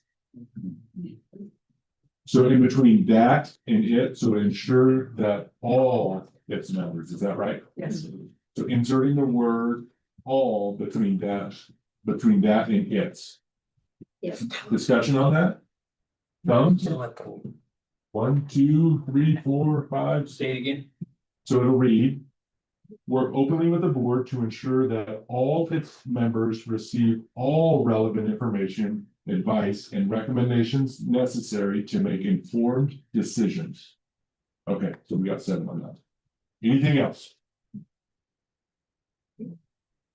I don't know if this is to introduce this, but this meeting right now, there were some comments on Facebook, and then there were some comments to me about the board having a Facebook site.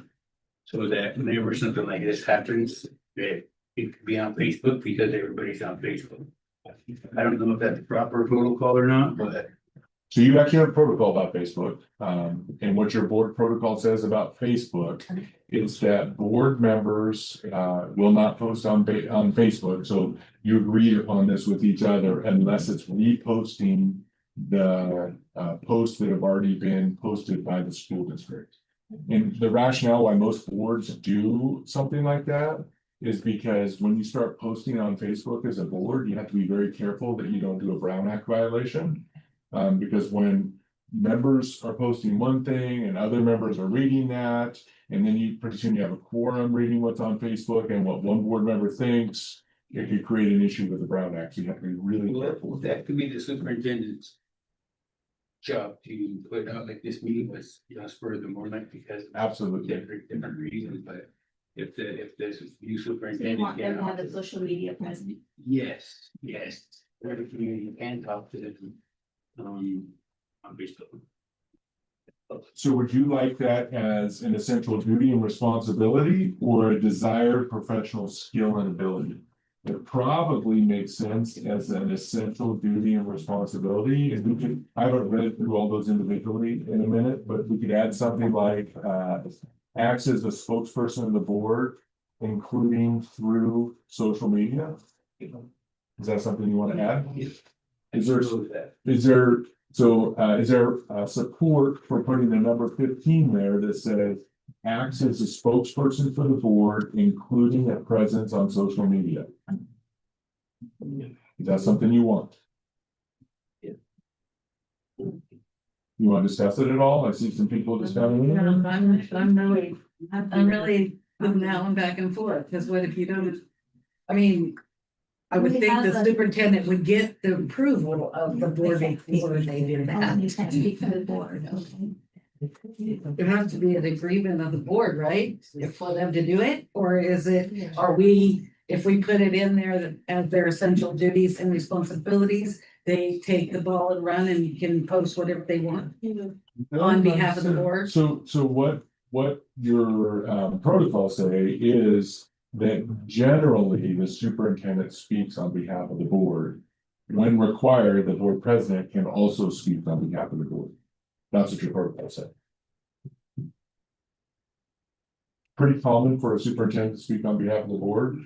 If the superintendent puts out something that the board doesn't support, I think you've heard me say this before, it's called a CLM, a career limiting move. So they better have board support if they're putting out something that's speaking on behalf of the board. So they need to do their homework before they do anything, putting it out, speaking on behalf of the board.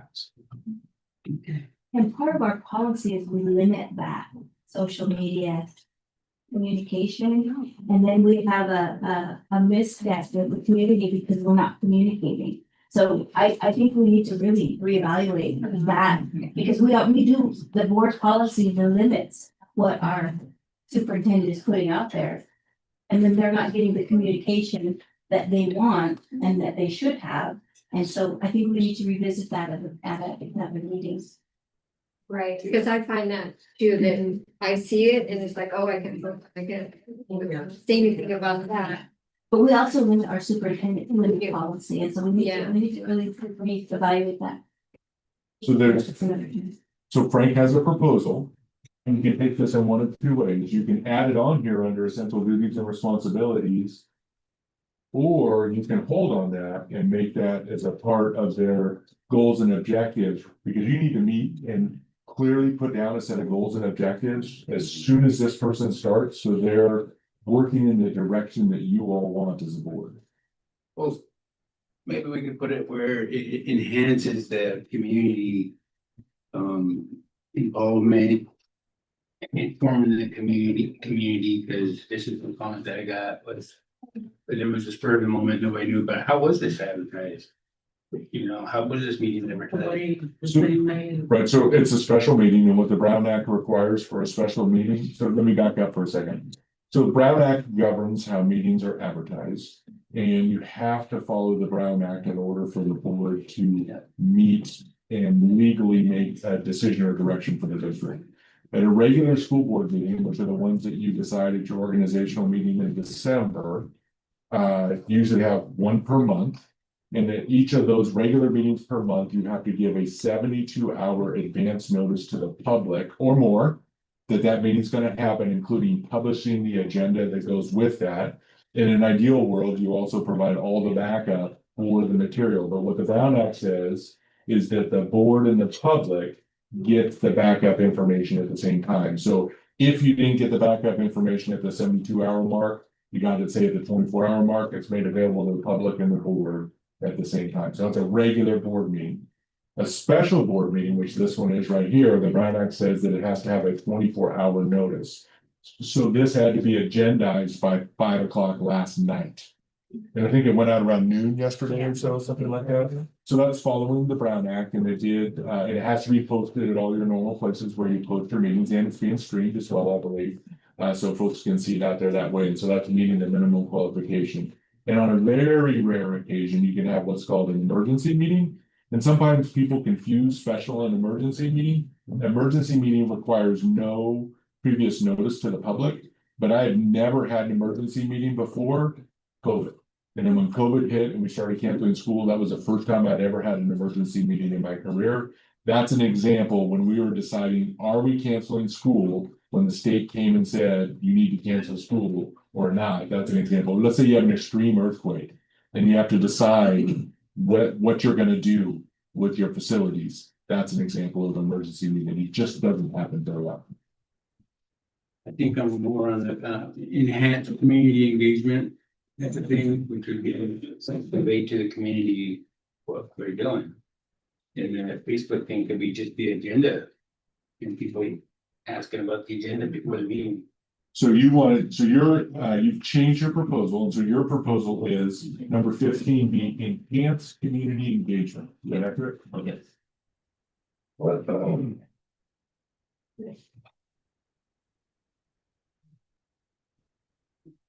Okay, so points and counterpoints on adding number 15 that says enhanced community engagement.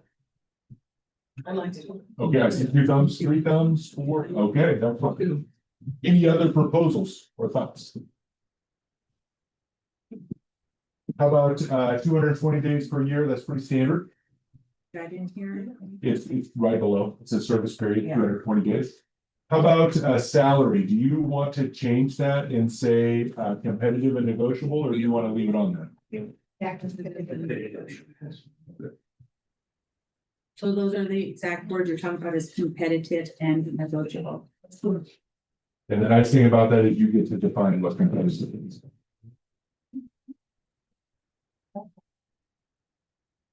Okay, and then we're gonna put down here, I'm gonna put down reviewed by board on May 2nd, 2025. And then once it goes to the board on May 13th, it'll say adopted by board on May 13th. So the question I have for you now is, do you want this to come back on the consent calendar? Or do you want it to come back on action discussion? What do you call it? Discussion action in this district? What do you call that? Action items. Action items. Do you want it as an action item or a consent calendar? I think I would like it as an action item only because if somebody thinks of something in between that time that you can get at it. That's the only thing. But we have to take action, right? We can do it on the consent calendar. Well, or- that's true. yeah, Yeah. it doesn't- Either way, you can pull it, Yeah, right? that's If true. you have something also, you can always. That's true, But putting on this calendar, does that just mean But I think that you advertise it in that way or what? It just means you won't have this full blown discussion. It means it goes with the, the warrants and all those other items and minutes. And it's made done with my motion. And if we don't want, I mean, it either. discussion, we just make a motion. Yes. In my, here's my suggestion. If something does come up, then we can always pull it. Here's my suggestion. I will not be here on May 13th. It's gonna be difficult to have this conversation without somebody here to help facilitate it.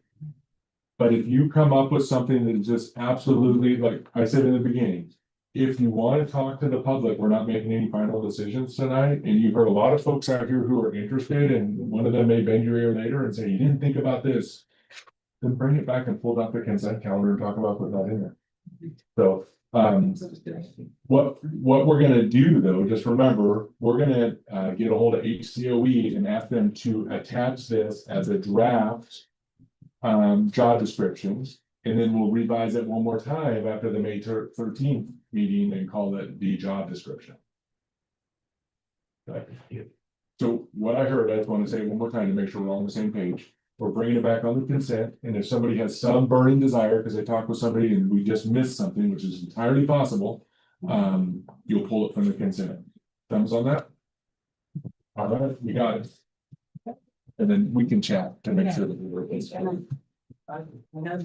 Okay. Something I want to bring up about superintendent.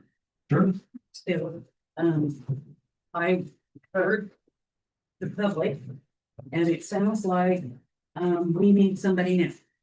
We need an interim now. We don't need to wait. I feel like through correspondence and different things that Jennifer is ready for her retirement. she's been there, done that. She's So ready. I want to caution you a little bit. This is really a closed session conversation because you can't talk about Jennifer's personnel things in public like this. Okay. Here's what you can talk about. I think that it's a fair conversation and it's not, insulting Jennifer or doing anything like that. The question would be is, well, first off, I don't know if you can find somebody, but let's say you could find somebody. Do you want to bring somebody on as an interim to work parallel with Jennifer? And then we could have more conversation about that later. Parallel with Jennifer in helping the transition process. Again, I don't know if you can find that person, but that's a conversation. About advertising this and just fast tracking it, you're not talking about just picking somebody, right? No, I am talking about bringing in an interim. If that person looks like if they're the right person, maybe we, From after advertising this. No, I'm talking about, we look now. Just like we did For June 30th. Like I did, but like No, we did with now. Jennifer. I don't think we should wait. I think that we need somebody, even in parallel with Jennifer, just parallel until then. I don't know. We need somebody now, even if they're just. Again, we need to be careful. We need to respect Jennifer. That's a closed session conversation. So what's the next step? Big money. As far as we Okay, so approve this, Got now we this. still Now, got other. there's more things to do. The next one is, there's a tentative, I think you said June 2nd interview date. No, I think it was the Seven. June 7th, June 7th. but I don't know if that's gonna be So but feasible. one of the first questions I have for you all is, do you want me to be here on the interview day to help you facilitate a decision on who you want to pick and go through that conversation with you? No offense to the county office, I think the person you're working with at the county office haven't done that a lot. I think I can help you with that. I'm also not offended because I'm plenty busy. If you say, no, we're good, we can get this figured out, great, go do it. What's your preference? I would like Fred to be here. We do thumbs up. How much is Yeah, it costing? thumbs are fine, thumbs are fine. No, I prefer Okay. you to the county office, for sure. I don't really have a lot of confidence there. Okay, well, let's not say that. I'm happy to assist in that regard. So the reason I ask that is because I want to make sure that I'm available for whatever days that you pick. Now, this is gonna end up being a tentative date, and I suggest we pick maybe 2 or 3 dates, because if it doesn't end up being the 7th, which they've already said they can work, we've got to bring them on board to make sure the date works for them as well. So there's pros and cons to how you go about selecting your date. You want to make sure that the position is advertised enough. And I think that it like just hit EdJoin, if it even has hit EdJoin, it may be advertised on the county website. At the soonest it would have been just happened. And so if you're interviewing on the 7th, you're really only going to have that thing flown for about at most, no, 3, because remember, you've got a paper screen and then give the candidate enough time to make it here for an interview, because if you're interviewing somebody who lives in, say, Arizona, I don't know, I'm just making something up, you've got to give them enough time to make travel arrangements and so forth like that. I think the lion's share of your candidates will probably be local. But I think you need to give the person at least 1 week's notice that we're gonna interview on this date.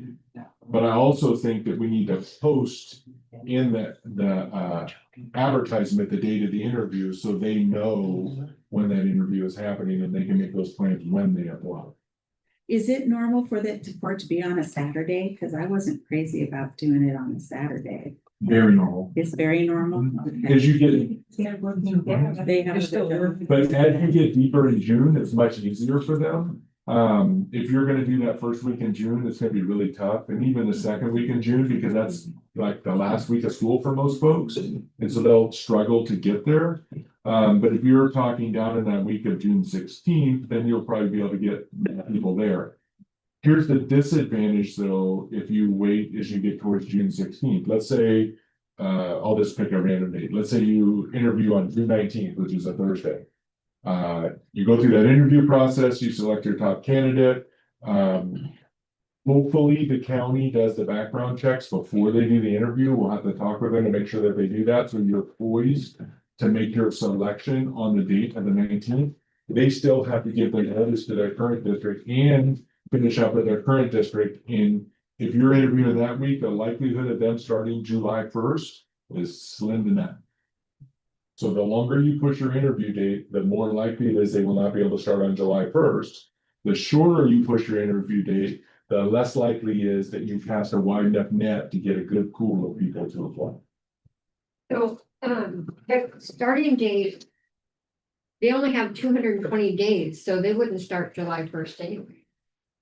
But technically, their contract would start July 1st. Okay. And if I was the board, I would have them starting July 1st, because I mean, they need to hit the ground running because they've got a lot to pick up and a lot to learn, and they're probably going to front load their year quite a bit. And I would encourage the new person to work all of July, all of August, and take some time off right after school starts.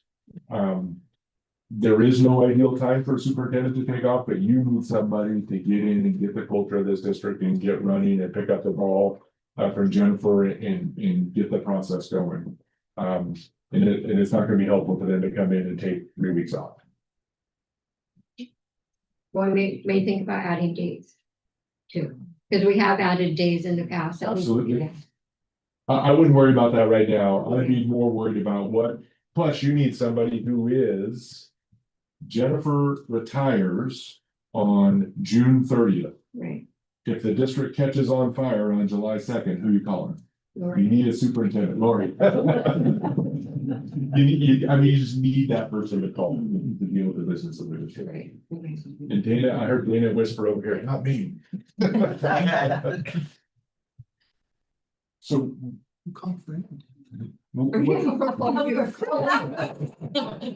What do you want? Me, that's who I'm calling. What do you want to do as far as the interview? Let's kind of pick a general time. So the first question is, given the disadvantage of June 7th, meaning short window period, the advantage, they'll start at 9.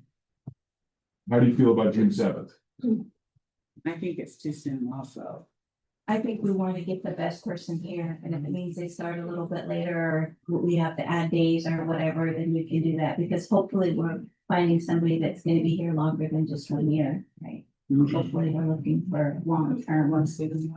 This is the most important decision you will make right here. Yeah. Because they run the day-to-day operations of the district. Well, what about June 14th, the Saturday after that? That's 4 weeks. When's your graduation? That week. The 13th. Yeah. That whole week, but I was thinking maybe the 21st, because the 19th is a holiday anyway, so maybe if people that are traveling or whatever. I would not be able to do the 21st because Redwood Acres Fair, my kids show me. Oh. About the 20th. That's that whole week is. Oh, it's the whole week. Fish, Well, what do you Fish think Lake about is the 28th, so that's out. the 14th then is what do you think of the 14th then, Brett? It's Flag Day. Yeah. Yeah, I can do it. So the 14th works for me. I don't know about the county. I don't know about all the rest of you.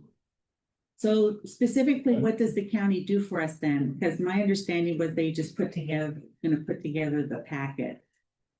And then come out here if we want them to, but if we're having you, then we don't need that process, but we will they still do that all together the packets for us then? What I would suggest is that you designate somebody or some 2 people on the board to be my contact person, and I'll work with that 1 or 2 people on the board and the county to come up with that plan. So And then we can bring it back to the board so everyone knows what's happening, or I can email the board and let everybody know what's happening in the loop. And so the Brown Act, here's where it gets challenging, is if you designate somebody to do it, they can't communicate with the board. However, me working for you, I'm not subject to the Brown Act, so I can communicate to the board, to all of you about what the process looks like. So that's why I recommend bringing me into that and helping, but if you give a designee, I think the president is then one of the natural designees, if somebody wants to pair with her to be the primary contact for me, then Dana and I will work with those two folks to get the finalized process of how the county's in, how the county's not in, what my responsibility be, what their responsibility be, and so forth. Can I ask a question about the date? So are we looking at one day, or are we gonna try to incorporate like Miss Kim suggested, where we do a roundtable where the community sees the interview and then have them interview with the tribes? I mean, are we gonna try to do more than just one sit down? You tell me. So there's pros and cons to that. One of the. Let me back up for a second. The way most districts, if they want to bring the community into the conversation, it's done in one of a couple ways, or a combination of these ways. One way it can happen is we can arrange for a community meeting where we bring the community in and they talk about the qualifications that they're looking for. Generally, that's not a board meeting. That'd be somebody like either the county office or myself coming in, engaging with the community, taking them through a process to find out what are the desired qualifications that they're looking for in a new superintendent. The disadvantage of that is that's usually done about 2 months ago, because that usually ends up in this paper right here. So we're a little late to do something like that, but it still could come into the conversation with all of you and who you select as your final board, your final superintendent. The other option that often happens in combination with that is you go through interviews and you select, and this generally happens in bigger districts, you select your 1 or 2 finalists, and then you have a community event where you invite the community in, and they get an opportunity to interact and engage with the community, and you can create some sort of survey at the end of that where the community can engage with you, their thoughts on the new superintendent. It gives you an opportunity to see how the person or the people, especially if you have 2 candidates, is proficient at engaging with your public, and then you can make a decision following that community engagement event. Pros and cons of that, pros, again, involving your community. It's always great to involve the community. The con is it extends out the hiring process and makes that date even further out for when you hire the new superintendent. Because you guys are sorry, that's a very bad, I shouldn't say you guys. As a board, you're really stuck between a rock and a hard place right now because you're really condensed time frame. And so you have to make that decision of, are you okay with it bleeding over July 1st? Or do you want to try to really push and condense that in so you can really try to get that person on prior to July 1st? Again, pros and cons. You're gonna have less community involvement if you really push for that July 1st date. Well, we do have obligations such as to IPP to involve them a little bit more than we, and the tribes. So we And And the so- units. We did have a situation one time where we had a dual interview. So there was a panel, Yeah. there was a panel with IPP, with the tribal entities. But then we don't get to see that. Stakeholders, it was a stakeholder. And then we did an interview, and then they gave us their recommendation. And then board was, okay. Could it all be done on one day? It's possible. That was done on Monday. It can be done, it's possible, but challenge. They had a board in here, We're stakeholders, and then the board there of the board. So we did it at the high school last time we did it, and it was cafeteria and. Well, that was not the last time. The last time we did. Interview we did last time, I think, didn't we do it on Zoom? Well, we can talk about that for the next meeting. Yeah. So we talked about, I don't know how far, that's why I'm just wondering how far into this do we go tonight? So Because there are those questions too that I had about. we can run 2 parallel trains, and let me give an example of what I'm talking about with parallel trains. I know somebody who may be willing to be an interim. I don't know that for certain. I'd have to talk with this person. It's a retired person. The person is not interested in the position. I know that for certain. If you have somebody who is willing to do that and maybe take you into mid-July or something like that, where we can push out the start date of the new superintendent, I think it gives you some room to do some more of the community involvement. But if this person says no, I think you're gonna be forced to condense this timeframe a little bit. Unless somebody knows somebody who's willing to do an interim for an amount of time there. This is short. There are, but that's the other closed session. I want to talk about that tonight and think about it. Well, and is it something that we can talk in closed session? Because we're going, as I still want to talk about. Well, what can be talked, That would so be in what, line, what right? can be talked about in closed session is, and is properly agendized for tonight, is the performance of employees. So that can be talked about in closed session, but we need to keep being very general with what we talk about out here in open session. So really the level that we need to talk about is, as soon as you bring up specific names of people, it's a closed session item. If we're just talking about like this whole process and transition of superintendent, do we want to do an interim or not an interim? That's open session items, because we're not talking about anybody, there's nobody being protected by that. But as soon as we talk about a person, it has to be in closed session. Yeah, interim immediately. But that's a different conversation, so Yeah. that, we're talking about a person at But we that can point, use so. that conversation because it is public employee discretion, right? That would safe harbor. So we can have that conversation in. Okay, so, I wanna let me look at my list here and make sure that we've hit a couple of those subjects.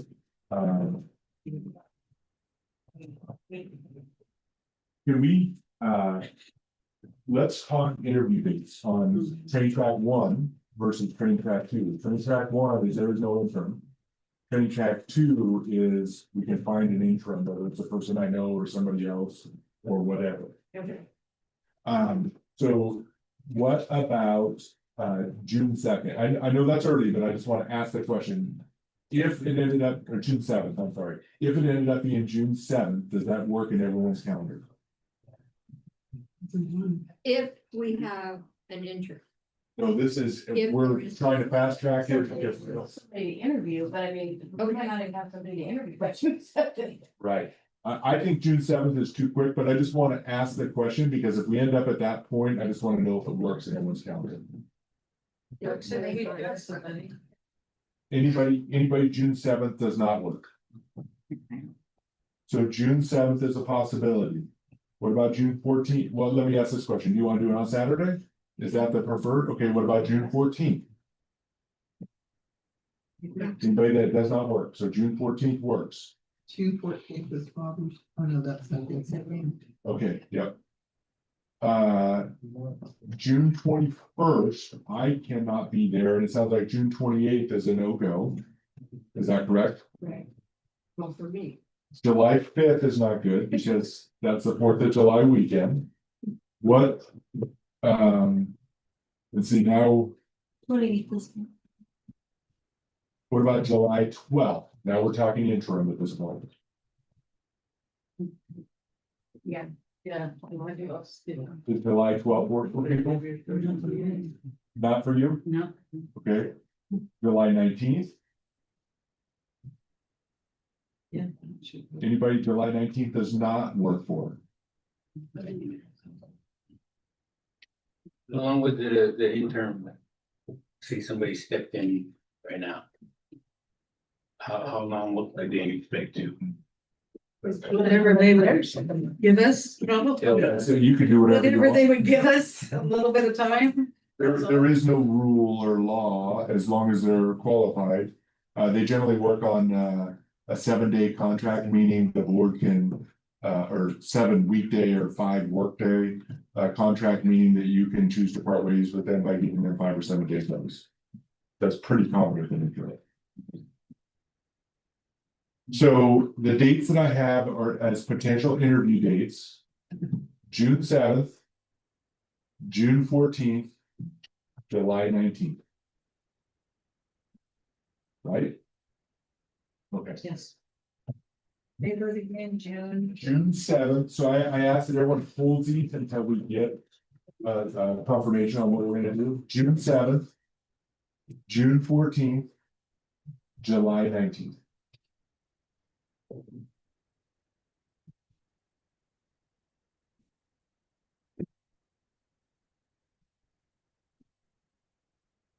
Okay, I think I've got the things in my notes. Is there anything else that you all want to discuss? We've got to do public comment on closed session still.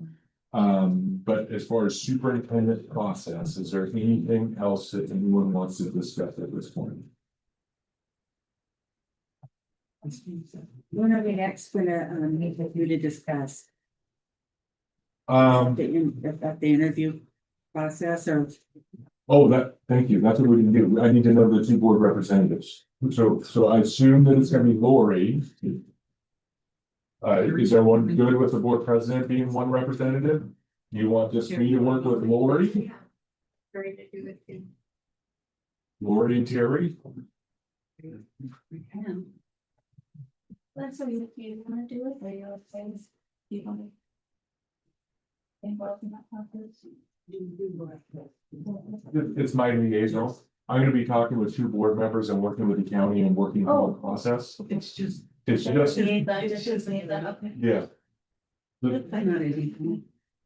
And so things that I'll be working on with these two people would be like, when are we gonna paper screen? How are we gonna paper screen? How is the county gonna be, those sorts of things. I'm fine with the president and the clerk. Yeah, that is. Okay, here, are you the clerk, Terry? Okay.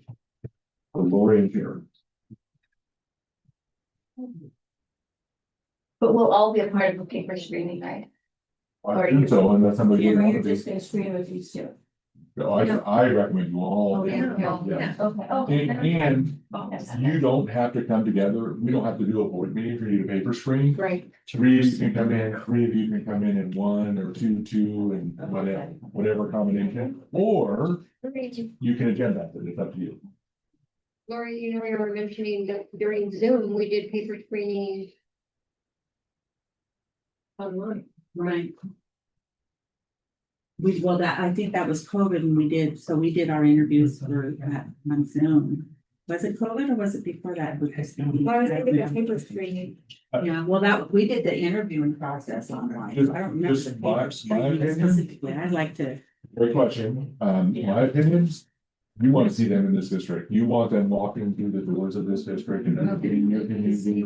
If they're not committed enough to come and interview here, I mean, we can make that decision. You all can make it. and get there. Talking about the paper. Oh, God. It's the paper stuff. Yeah. I'd recommend you that I'll work with the two of them, then we'll get that together. Explain it, pros and cons, but yeah, I have to. It's easier on Zoom. All right, so we ready? Can I turn the meeting back over to you? Sure. So if I read, this is when Eric wanted to make. I don't wanna say anything. I don't want them to be able to say, I don't want to take up any more. Okay, well then we'll open. Public comment prior on closed session items, and I have. Do you mind if I say one thing real quick? This is just from talking with the boards. I want to talk to the community. There's two things that I want to say real quick to you. First off, thank you. You guys were amazing during this process. I know it's frustrating to sit out there and listen to the board because I know you all have opinions and they're important. So thank you for that. I know there's a little bit of consternation about some employee issues going on inside the district, and I know that there's going to be some people talking about that, but I just wanted to mention I had a conversation with Lori about this a little bit. The auditor is going to be in the district on May 13th. And the auditors actually, I don't know, I think they're going to do it virtually though. It'd be great if they can show up in person, but I think that they're going to do it virtually. I encourage you to come to that meeting because that is the outside expert who really comes in. They're not affiliated with the district at all, who goes in with a fine-tooth comb and looks at the district's financial operations. And so they'll provide an untainted view what is going well in the district with the finances and what is concerning to them. And they'll really provide that benchmark of what is not that big of a deal and what is a major deal. And so I encourage you, those of you who are very interested in this topic, to come to that meeting so you can hear from that outside independent expert in their opinion on that. So that's it. Sorry. Thank you. Okay, first I have Robert Anderson. Please, I just give you 3 minutes and sign in for this topic. Timer going. Want me to start a timer? Sure. Yes. That's some prepared remarks to kind of keep it brief for that. Appreciate your time, your willingness to take the community's input.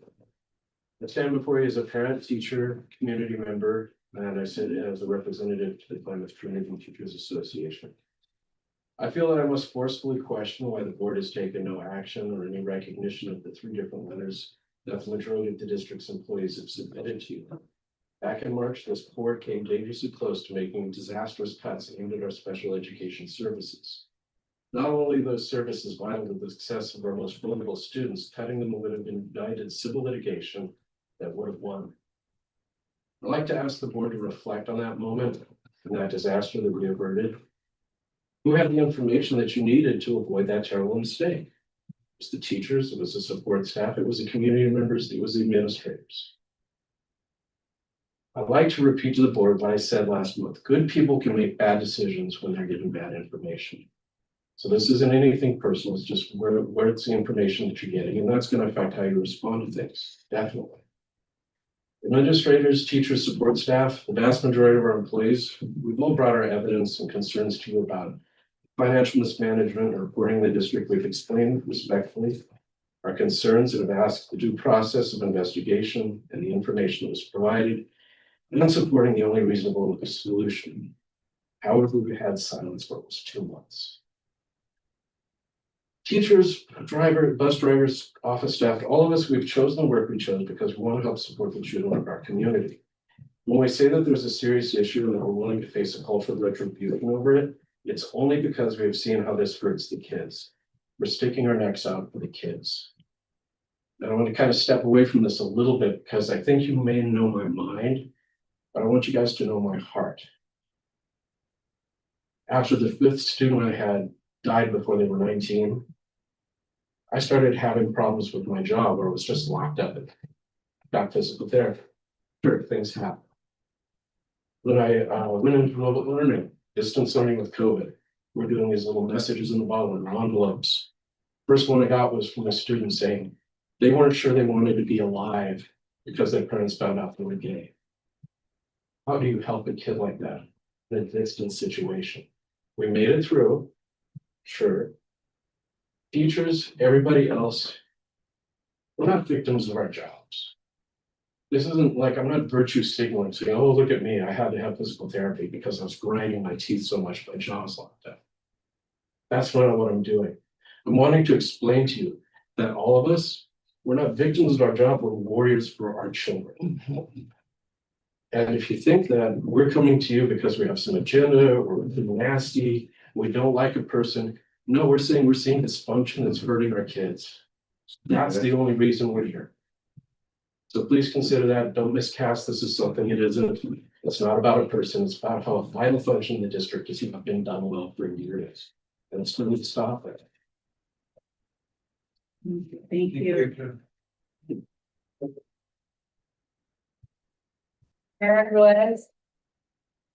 Reese, I'm sorry. I'm having a hard time reading and writing. I just want to make a comment on your guys' little round table there. It's really nice to have somebody who has experience and knowledge and guiding you guys, but I don't feel like watching you guys, somebody holding your hand and you guys, had all these questions and in the learner's process. So for me, it's like our superintendent needs to be like that. So I've heard comments and it really, I don't want to say shocks me, but it makes me worried that we have people who have, like I heard nursing, and I heard secondary high education. I taught at the secondary college Redwoods, and it's totally different from the school system. For me, it's like, okay, that's preference. This person needs to know the suspension code. They should have had suspended somebody because the parents are going to be right in their office, and they're going to be right up here at the superintendent's level. They got to know SPED, they got to know, the management, they got to know all this acronym terms and know what's going on in the school. So I am a little worried that I think this person might be good because, but it goes beyond that. It goes to that knowledge. It goes to the experience. And so sitting up here, listening to you guys do your roundtable, for me, it's like, it is nice. And I watched you guys, you had questions, his experience is transpired to you guys to answer your questions. And so for me, that superintendent position is the same for us. So I taught at college level, I taught in schools, and for me to look at the differences, it's way different. When we're dealing with teachers in the classroom, now you're dealing with unions. And so obviously you're gonna have to have knowledge of that as well. And so if you don't have those things, now you're looking at a big public forum, you're looking at lawyers, you're looking at all these other facets that we have to get into, because if you bring somebody in who does not have that knowledge, then that's what's coming next. The superintendent will guide principals. We have a lot of new, fresh principals who don't have a lot of experience. And so that person has to guide them and tell them this is the direction. If they don't have that experience, then now they have to consult and figure out and consult lawyers and do all this other stuff. Whereas if they have that experience, then they're bringing it in with them. So for me, just listening to you guys of how you're approaching this system, for me, it's like, I want the best person that we could get here, because our job is to help and educate, nurture, support. So you talked about trauma-informed care, which I love, but that person coming in, it can't just be, oh, we think that they're going to be good, but they don't know this other stuff, because that's going to open a whole nother door that you guys are going to be listening to and dealing with, if you're still here on the board, because term. But that's for me is looking at people coming in. For me, it's June is a late. This for me is like a late start to go after a superintendent. It's like, for me, it's like teachers. If we're looking for teachers, then we're also looking for the earlier the better, because the longer we wait, now we're going to be left with who's going to apply and who's going to be the best at that selection. So I don't want what's best at a selection. I want somebody in here who's going to help and be here for our kids. Somebody coming in out, they don't know all the dynamics of the tribe and all this other union issues and all the other stuff that's been in play for a while here. So it is about trust, communication, and openness. So anyway, I just wanted to share that with you. Thank you. Thank you. Jennifer Silva.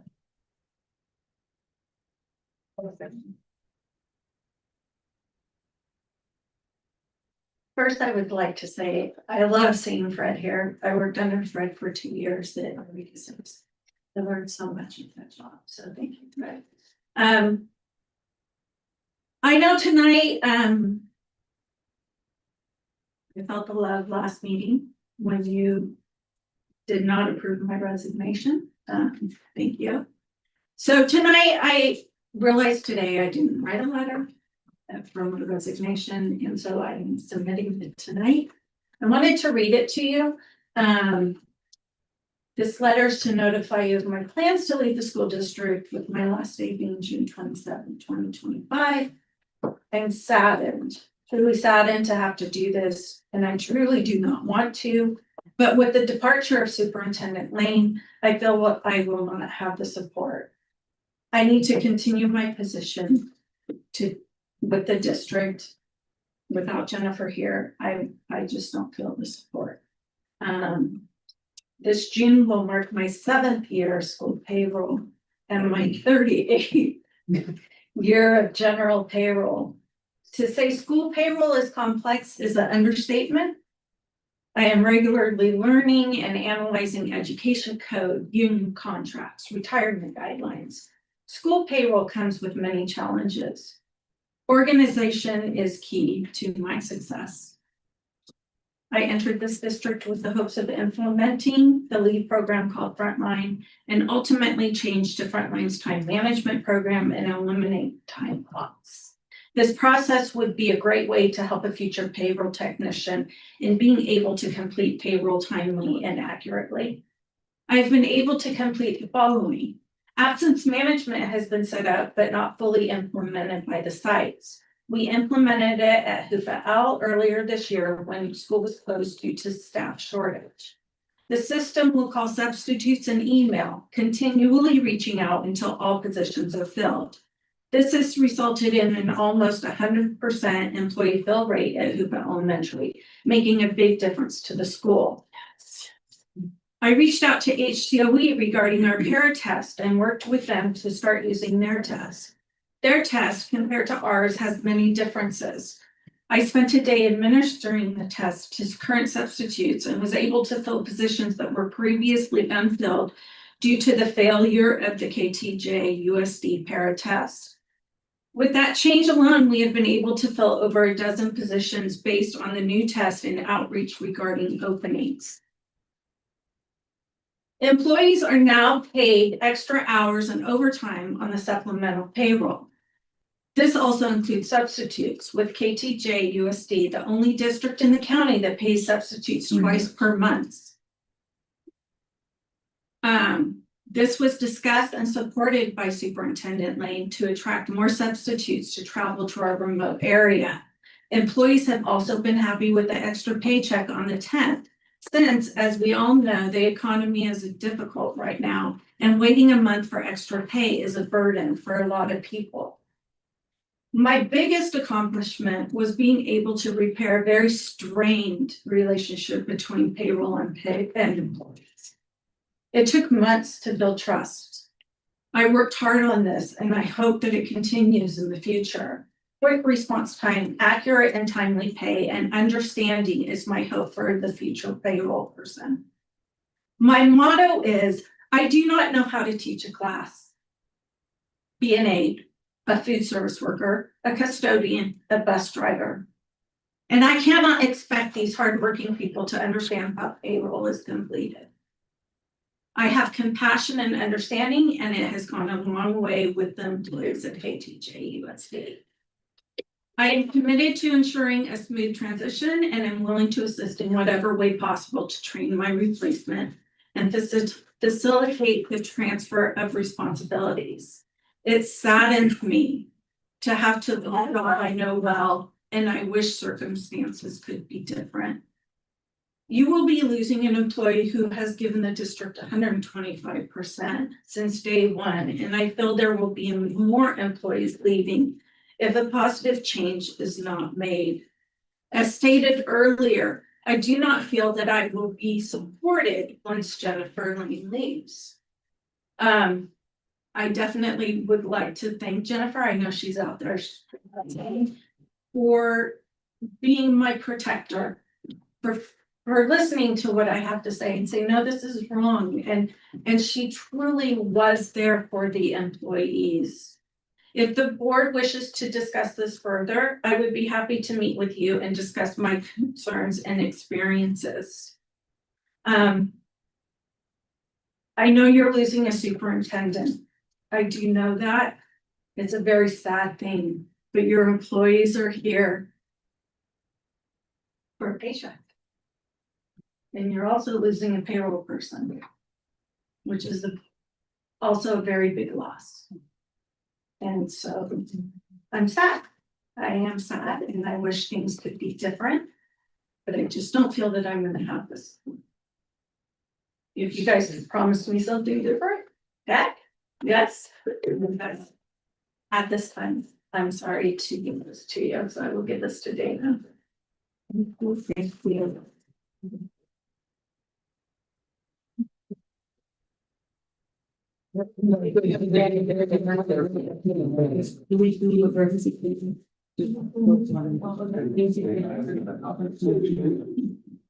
Rose, is Rose still here? Did she, you spoke once, did she still want to speak again? No, she doesn't. Okay, so. Do we have anyone else who wants to fill out a yellow slip real quick? Aren't those orange? Are they orange? We call them yellow because they're the color of school buses. Here, they're all Sarah Ferris. Thank you. Hey, hello, I'm Farrah Ferris. I'm an auntie and a one of the program managers here within HOOPA, but also I'm an educator out of Trustees Long Beach. So speaking, I know the issue at hand is a position, but I wanted to bring to attention, there was a couple things with the Brown Act. I appreciate what you're saying, but with the Brown Act, there has to be public notice through a newspaper or through the radio, even for a special meeting. And so I just wanted to note that, because it seems like a lot needs to understand what's part of the Brown Act. And then also just wanted to highlight that the LCAP has to be completed in a good way as we see HOOPA, but it really isn't meeting the needs. And without the LCAP and the SELPA budget, everything else kind of falls apart. So I know the superintendent is very important and needed, but also wanted to let the community know we need to hold everyone accountable to getting that LCAP done. And it's the local accountability plan. If people don't, maybe you all know, but I didn't know before, probably about 10 years ago. And when you have that plan in place, then everything holds. You know, we hear a lot of people talking about the needs of the students and education, but we know attendance is a part of that. But more importantly, we really have to be accountable. We have a lot of teachers and staff and clinicians who are helping students, but that plan and making sure that we're using all of our monies, because when we have extra monies or monies that we're being fined, that means that services aren't being provided. And even on a business plan, we have to make sure that all of our services are being utilized. And when we have extra funding or funding not utilized, that means our students are being not served. And then more importantly, I know there was pushback earlier, and I spoke to Rose outside too. I think just labeling, we get federal money and we're on an Indian reservation. So by all means, we wouldn't say that about Black people in South Central. So by all means, we shouldn't be saying that, you know, we label all people, right, in the LGBTQIA to spirit world, but more importantly, as Indian children here on HOOPA. And we need to make sure that that's served first, because that's our first level of duty. And then just also wanted, and I'll close this, but your land acknowledgement should be first. That tells me a lot as a HOOPA person, when your land acknowledgement is number 3. That should be first. But again, sitting through your meeting all today tells me that you are putting our people second. And so you're getting state money, federal money, and all of that needs to be put onto your plan. So just for public comment, to make sure that all the board is aware of that, but everyone should be able to know what is a part of the Brown, because if you're a violation of that, your meeting shouldn't have even completed even 2 minutes into this. So with that, Cynthia, thank you. You